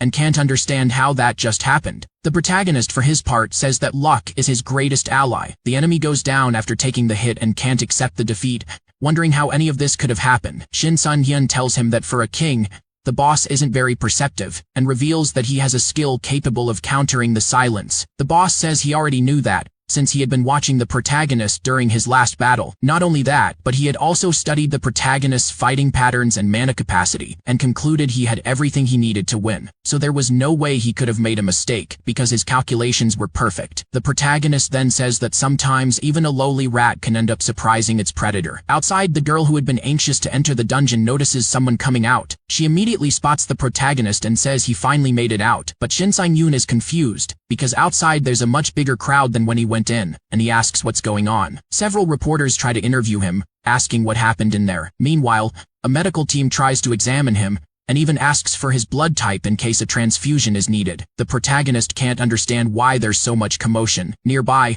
the girl, standing beside her brother, says that surprisingly, Shin Sang-hyun came out of the dungeon in one piece, and that she made a mistake by calling for help. Seeing this scene, Shin Sang-hyun is stunned. With a crowd surrounding him, there's only one person he can focus on, his old friend, who, in this life, probably has no idea who he is. Shin Sang-hyun remembers that in the past, after 10 years as an adventurer, he needed a team for a mission, but because he didn't have many advantages, he had a hard time putting together or joining a team, which left him feeling cut off from the world. Until one day, everything changed. A group approached him and invited him to join a raid for the first time. The group's leader was happy to find a swordsman who could join his team. Shin Sang-hyun, on the other hand, was happy for a different reason. Even so, he turned down the offer to join the team. By that point, he was so used to working alone that, out of pride, he chose to keep it that way rather than join a team of strangers. Because of that pride, he went into that mission alone and nearly died, if not for one thing. The knight from before showed up at the same raid and offered to help. He said he knew the dangers of that raid, and understood that going in alone, anyone would struggle. So even after being turned down, he had followed the protagonist all the way there, knowing the guy might need help. In that moment, Shin Sang-hyun swallowed his pride and thanked him for it. That gesture made all the difference. That was when he finally agreed to join a guild, and everything worked out really well up to a certain point. One day, the protagonist's best friend said he couldn't take it anymore, and was about to leave the guild. He was tired of putting himself in increasingly dangerous situations, and wanted to change his life before he ended up gone, just like he had seen happen to so many other adventurers. When his younger sister left home, he had decided to build a guild to help other adventurers who needed support. But after so many losses, he just couldn't keep going. The protagonist wanted to support his friend, but felt that the guild had grown too much and couldn't afford to lose its leader at that point, so he convinced him to stay. Back in the present, the protagonist wants to make things right. He walks up to the young man and tells him never to form a guild, because that's what he wished he had said when he had the chance, but didn't. Naturally, the young man is confused, since he doesn't understand why those words were said to him, or why a famous adventurer would approach him in the middle of a crowd.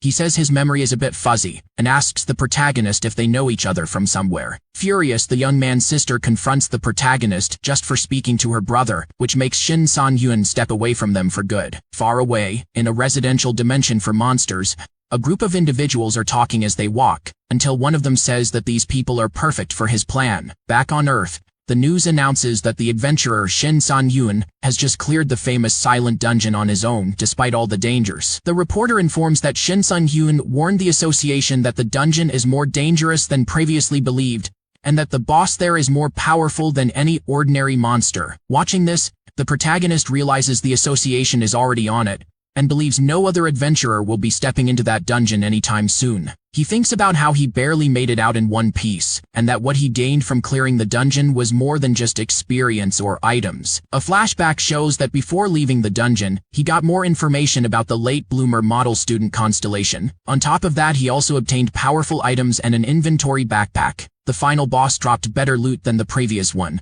much to Shin Sang-hyun's delight. He was also thrilled to now have a larger inventory to carry more drops on future missions. Shin Sang-hyun thinks that in this life, he keeps coming across items and skills he never even heard of before. The goddess of luck said that was thanks to her, since she's been blessing him with her grace ever since they made their deal. The protagonist agrees that she helped, but he also gives himself some credit. He didn't waste any time and transfigured the items into food, but this time, the food the items turned into is so refined that Shin Sang-hyun can't even name the dishes. Either way, he knows the important thing is to eat. When he does, he tastes something incredible. like food made by the gods themselves. So, without wasting a second, he devours everything in front of him. After eating, he absorbs the items as usual, but this time he regrets not having eaten more because the flavor was absolutely delicious. Next, he takes a look at his new skills. However, the system asks him to choose between two, since he can only keep one. The first is telekinesis, which lets him control his sword from a distance, just like the Demon Knight did in the dungeon. The other is the silence skill, which despite its benefits, Shin Sang-hyun believes also comes with risks. And he's not wrong, since the system itself warns that using silence would drain a significant amount of his mana. The protagonist finds that pretty bad, and ends up turning down the silence skill. His other skills already consume a lot of mana, so the last thing he needs is a debuff like that. Still, he thinks that in this life, there's no risk he isn't willing to take, so he selects the silence skill, believing he'll be able to work around its downsides when the time comes. Then he notices something strange happening. New constellations show up to visit him, the great Mongol conqueror and the monarch of the sun. The goddess of luck says that Shin Sang-hyun is doing just fine with her and doesn't need any other constellations. However, she's caught off guard when a third constellation appears. Even the others are surprised to see a third one approaching, because this is a new goddess, a recent arrival among the constellations. Irritated, the goddess of luck asks what a newcomer is doing approaching her protege. The new goddess, for her part, says she's been watching Shin Sang-hyun for some time, and that she's been impressed by his courage. She also says she'd love to stand by the side of a man like him. Not only that, but she claims the protagonist should leave behind outdated constellations and embrace the glamour of a new goddess like herself. Furious, the goddess of luck tries to intimidate the newcomer, asking who exactly she's calling outdated. The protagonist realizes a whole mess has started because of him, and figures it's better to dismiss everyone, just like he did last time. But the new goddess claims she has secret information she can give to Shin Sang-hyun, though to get it, he'll have to make a deal with her. To give him a taste of what it's about, she says the information concerns the late bloomer model student constellation. The protagonist immediately moves closer to the goddess, and asks what she knows about the late bloomer constellation. The goddess answers that he's out traveling in the dimension of bodies, because his obsession with knowledge led him there to study certain creatures. But she adds that if Shin Sang-hyun wants to know more, he'll need to leave the goddess of luck behind and accept a deal with her. Back in the present, the protagonist reflects on what he found out, and concludes that in his past life, he never knew his constellation had traveled to other dimensions. Either way, he didn't learn much since he didn't make a deal with the new goddess. Instead, he stuck with the goddess of luck and asked her to look into the other constellation. The goddess of luck is happy that Shin Sang-hyun stayed with her, but she's sorry she can't help him since she didn't find anything. Frustrated, the protagonist thinks that the dimension of bodies is where desperate, washed-up constellations go when they have nothing left. So he figures his old companion must be in trouble, and he's sorry there's nothing he can do about it. Far from there, inside the Hyunjong Corporation building, an employee shares with the company's president a list of available participants on the open market. The first name that comes up for her is none other than Shin Sang-hyun. Her name is Han Hyunjom, and when she sees the protagonist's information, she finds him quite interesting. After a while, the protagonist moved on with his life, but he never stopped thinking about his old constellation. He keeps wondering what kind of extra information he could have gotten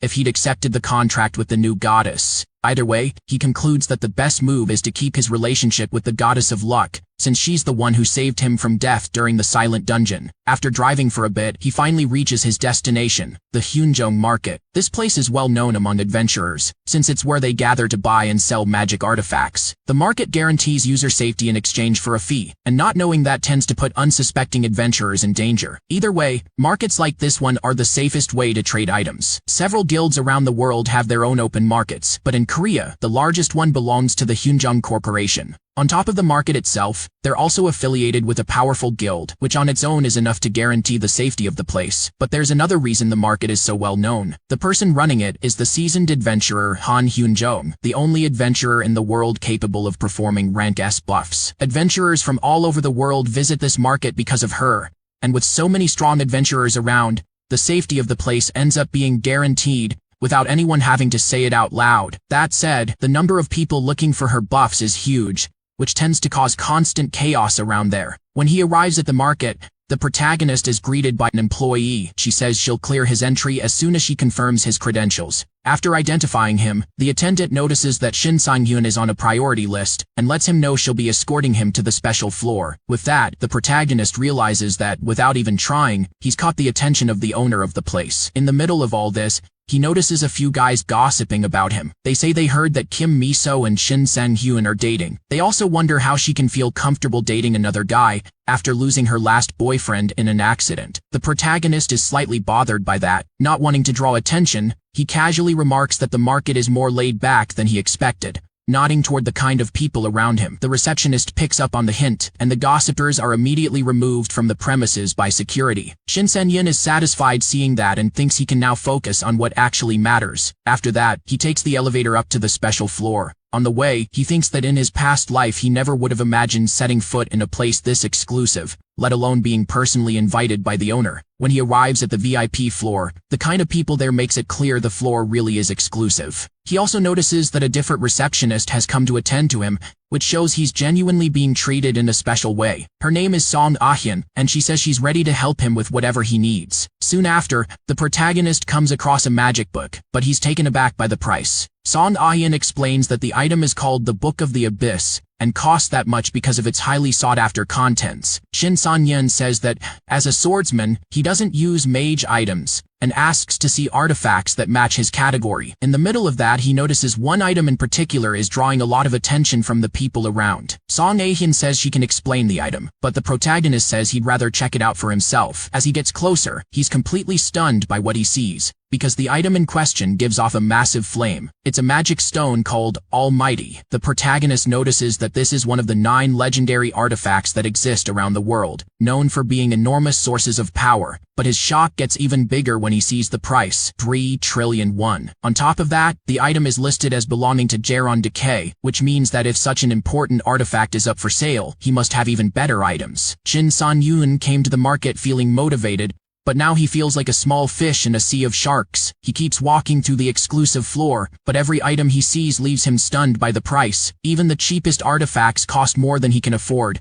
In the middle of that, he's recognized. The guy introduces himself as Jang Junhyuk and asks if the protagonist is looking for something specific. Right away, the protagonist recognizes that name and thinks that in the future, this guy becomes quite well known after gaining an ability called Perfect Storm. Jang Junhyuk says he's not there just to buy, but also to sell, and that he has an artifact that doesn't match his abilities and would love to pass along. He reveals the Ring of Life, an artifact with a passive effect that increases mana, and asks if Shin Sang-hyun is interested. Seeing that, the protagonist wonders if this guy is trying to use the market's direct exemption system on him. Unlike other markets, this one has an unusual system that uses a direct transaction exemption. Normally, items sold there generate 5% in revenue for the market, but when one adventurer deals directly with another, that fee isn't charged. The protagonist thinks the ring would be pretty useful for his abilities, but he knows something that good won't come cheap, so he turns down the offer. In the middle of all this, a commotion breaks out. Security guards scold a woman for eating on the premises and accuse her of not behaving according to the establishment's rules. She defends herself by saying she bought her pizzas with her own money, so she has every right to eat them. The guards, however, say they don't care about her food, because that's not what this is about. It's about the way she's behaving. The woman keeps defending herself, arguing that there's nothing wrong with being hungry. The protagonist walks over and apologizes for interrupting her meal,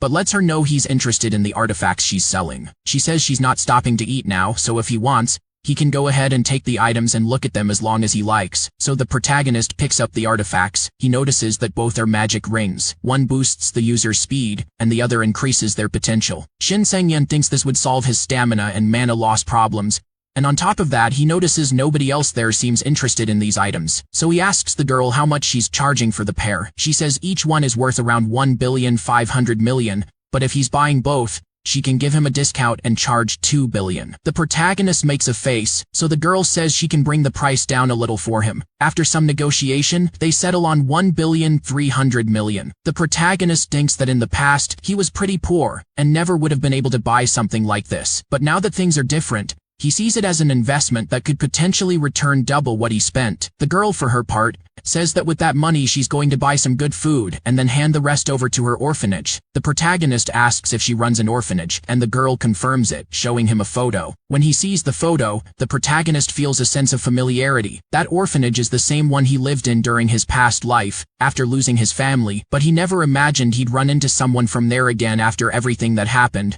The girl looks a little confused and mentions that Shin Sang-hyun looks pale, asking what happened. The protagonist says he just remembered something from his past, but changes the subject and asks what happened to the orphanage. The girl tells him it was destroyed in a collapse, something the protagonist already knew, but wanted to confirm. Shin Sang-yoon thinks that his goals as a player are completely different from hers, since the girl wants to raise money for the orphanage and not for personal reasons. She explains that her parents founded it, and that's why she wants to rebuild it, to keep the family's legacy alive. She even tells Shin Sang-yoon he's welcome to learn more about the project and join the team, and hands him a business card. The protagonist notices the card was hand-drawn and figures they really must be short on money. In a way, he feels moved thinking about his past but tries to hide it. The girl, however, notices Shin Sang-yoon's reaction and finds it endearing. Meanwhile, at the Eden Guild headquarters, the protagonist heads to the building for a visit. An adventurer named Jo Jinho greets him, saying he's been expecting him. Shin Sang-yoon thinks it's surprising to be received by Jo Jinho, and that he'll have to take this visit seriously. 1 hour earlier, he was still at the market. The protagonist had promised to get in touch with the orphanage girl later, and just as he was saying goodbye, he got a call. A little annoyed, he excused himself to answer. On the other end, Kim Miso called to let him know a new portal was about to open. She also said the minimum was 2 people, and the minimum level was 130, since this is the portal they call the Black Gate. That makes the protagonist remember something. This place was successfully cleared by Kang Bo, the Sword Arbiter, and after that it became known as the Black Gate.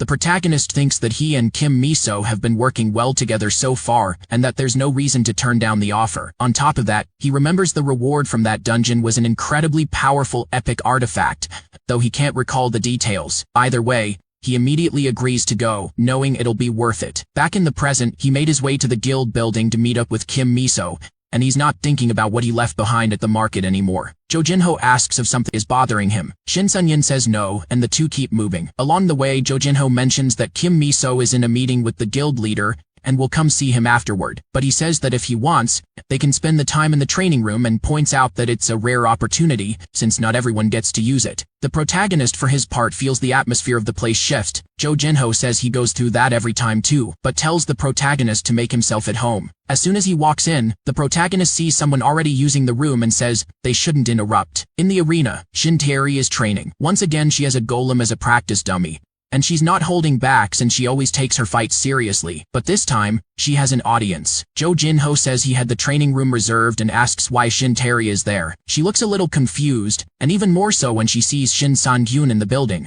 Shin Tae-ri says she hasn't seen him in a while and asks what he's doing there. The protagonist says Kim Miso invited him again for another raid. Shin Tae-ri sarcastically remarks that the protagonist has been getting pretty close to her friend lately. She notices that Jo Jinho is getting visibly nervous, so she says she'll leave them to it, but that she wants to train with Shin Sang-yoon in the future and will reach out later. After that, Jo Jinho says they're finally alone and can get some practice in. He then asks if Shin Sang-yoon is up for a duel. The protagonist wonders if he's going to be challenged by everyone in the Eden Guild, since Shin Tae-ri herself challenged him when they first met. Jo Jinho tells him there's nothing to worry about, saying he just wants to see his skills in action. He explains that ever since becoming a swordsman adventurer, his hobby has been testing other adventurers' abilities. Hearing that, the protagonist realizes Jo Jinho wants to get to know him better through a fight. Jo Jinho tells the protagonist he can use any weapon he wants from the guild's arsenal. Shin Sang-yoon, however, says he already has the perfect weapon, and pulls his longsword from his subspace, ready to start the duel. Surprised,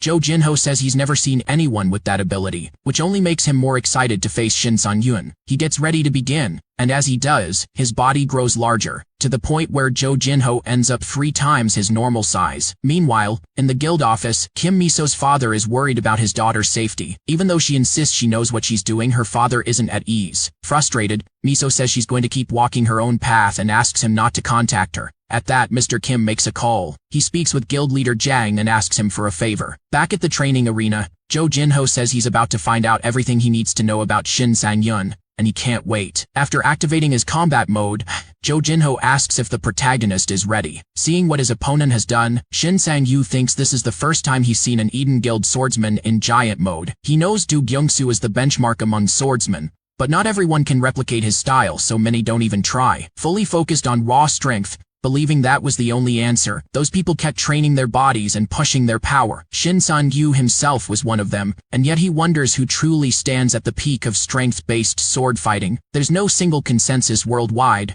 but at least within Korea, Jo Jinho is one of the strongest, largely because of that unique ability of his. Even as the swordsman meta shifted, he held his ground perfectly. With that in mind, the protagonist feels a rush of excitement at the thought of facing such a powerful opponent. Jo Jinho, on the other hand, says he likes Shin Sang-hyu's confidence and hopes he proves his worth during the fight. The protagonist notices that just by raising his sword, his opponent sends out waves of wind pressure. He figures the right move is to meet force with force. Jo Jinho isn't holding back because he knows the protagonist won't hold back either. Shin Sang-hyu, for his part, knows he has to be careful. He's not up against an ordinary opponent, so he can't afford to make mistakes. Then Jo Jinho attacks with a burst of power, but the result surprises him. He didn't hit Shin Sang-hyu. Instead, his attack was blocked. Jo Jinho is genuinely caught off guard by the protagonist's sharpness, not just because he blocked the attack, but because he chose to do that instead of going for some complicated strategy. The protagonist then says, it's his turn to attack. Jo Jinho realizes that by letting himself get surprised, he left himself open, and that could be dangerous. The protagonist winds up and attacks with tremendous force,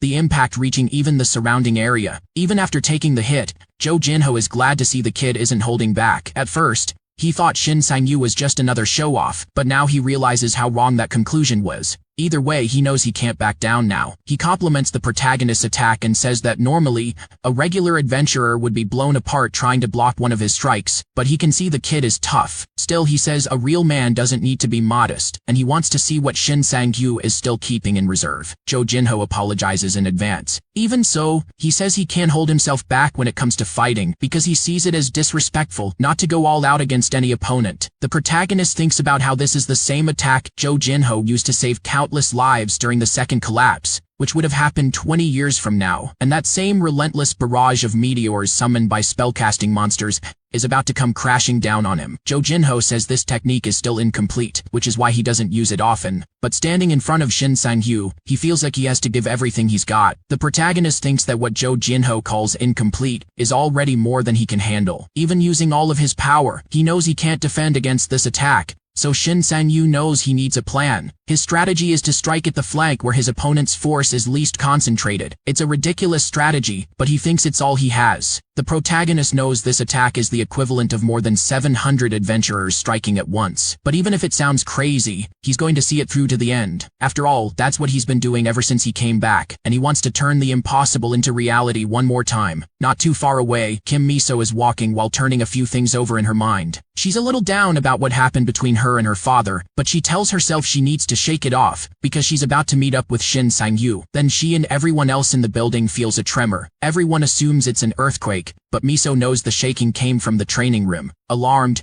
she heads over there, convinced this can only have something to do with Shin Sang-hyu. When she arrives, she can barely see anything through all the smoke. She wonders what on earth happened in there. Jo Jinho says Shin Sang-hyu keeps surprising him because he didn't expect him to face such a powerful attack head-on. The protagonist thanks him for the compliment, but admits he didn't come out of it unscathed. Jo Jinho tells him not to worry, since the guild has doctors who can take care of him. Even though he's pretending to be fine, Jo Jinho was affected too. But what's really bothering him is the fact that a newcomer is operating at the same level as him, a seasoned adventurer. The moment their swords clashed, Shin Sang-hyu's technique showed no hesitation or inexperience whatsoever, which doesn't exactly fit the image of a rookie. Either way, Jo Jinho thinks the protagonist is strong, but still has a long road ahead of him. He thanks Shin Sang-hyu for accepting the duel and says it gave him a lot to think about. He also says that after this, no one in the Eden Guild will doubt Shin Sang-hyu's abilities. The protagonist then asks if that was some kind of entrance test for the Eden Guild. Jo Jinho confirms it was, but says the protagonist has the potential for more, and invites him to join his secret club, exclusive to men. Right then, Kim Miso cuts in. She says she only asked Jo Jinho to welcome Shin Sang-hyu, not try to kill him, and she asks if he's lost his mind. The scene then shifted to my guy's dorm feeling exhausted from an 18-hour training session caused by fooling around with Jo Jinho. Shin groans in the underground parking lot, though he admits the brutal grind was ultimately rewarding. Thinking he has 2 days of peace before the Black Gate, his relief shatters when Lee Ga-hee, a strategy scout from Team 4, suddenly greets him by name. Drained and uninterested, Shin tries to brush her off to get some sleep, but Ga-hee stops him cold. Her eyes glow with an eerie purple light as she asks if he possesses a skill to copy abilities, or perhaps the power to see the future. The terrifying accuracy of her suspicion leaves Shin frozen in shock.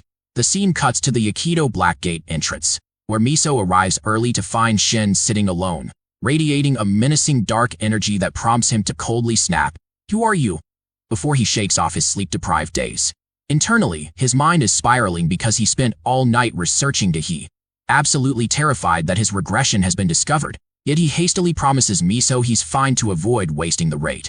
Desperate for a distraction, he zeroes in on Miso's new weapon, an epic-grade artifact loaned from the Kirikawa Guild, and fiercely motivates himself to secure his own epic gear soon, forcing the perceptive scout out of his mind for now. Stepping through the portal together, Miso hardens her own resolve to stop merely chasing his shadow, and they venture into the hollow forest. The environment immediately puts them on edge, and Shin realizes with growing dread that the gate's layout has fundamentally changed from his past life. Suddenly, a massive big goblin, completely different from the anticipated orc, charges straight at them. Fortunately, Shin had prepared for this exact chaos by rigorously drilling combat hand signs. Raising 2 fingers, he signals the maneuver for them to dodge in opposite directions. The strategy works flawlessly as the monster instinctively targets Miso, who utilizes the astonishing, effortless power of her epic bow to fire a predictive shot straight into its joints. As the crippled beast roars in agony and stumbles helplessly, Shin descends from above, driving his blade down to bring the fight to a decisive end. Standing over a defeated ape-like monster, Shin and Miso quickly realize her new epic bow has drastically amplified her firepower, making her shots 3 to 5 times stronger. When Shin praises her surprisingly quick reaction time, Miso angrily admits she obsessively reviewed his training footage so she wouldn't be left behind. Shin declares their practice run is over just as a pack of 10 cautious kobold assassins emerges from the shadows. Seeing their hesitation as a tactical advantage, Shin insists they use that strategy, completely ignoring Miso's distressed protest that they should use a standard stealth counter instead. Despite her intense fear of heights, Shin launches the terrified archer into the air, initiating the Kim Miso human cannonball strategy. As her level 4 flight skill activates to miraculously slow her descent, Miso reigns in her anger and rains down devastating, precise fire from above, perfectly supported by Shin's grounded, one-shot attacks. Watching her flawless execution, my boy is highly motivated, seeing flashes of the legendary divine archer from his past life in her rapidly growing prowess. When a spectral ape monster suddenly manifests to shoot back at her, Shin effortlessly intercepts it, clearing the way for Miso to use her multi-lock-on skill and cast Stardust Rain to annihilate the remaining targets. Later, at the World Tree Rest area, an absolutely furious Miso yells at Shin for forcing her to perform the terrifying cannonball strategy 6 times in a row. Feeling incredibly guilty for getting too excited and treating her like a carry, our chef decides the only way to fix her mood is with a delicious, home-cooked meal. He serves up a steaming beef Wellington, and the unique, delicious texture immediately wins over the starving archer. While Miso happily asks if they can hunt more of the rabbits he claimed to have used, Shin sweats nervously, internally vowing to take the secret to his grave that she is actually eating the monster meat, while the dog happily giving a big thumbs up from our hero's head. Fully recharged, they discuss the final known area containing the Shadow Defenders. But the mood shifts when Miso apologizes for the rampant media rumors claiming Shin is her slave or boyfriend. Shin calmly brushes off the gossip, assuring her that it doesn't bother him since they just have a highly effective business relationship. However, the chapter ends on a tense, unresolved note when Miso looks at him seriously and asks, "What if it wasn't just a business relationship?"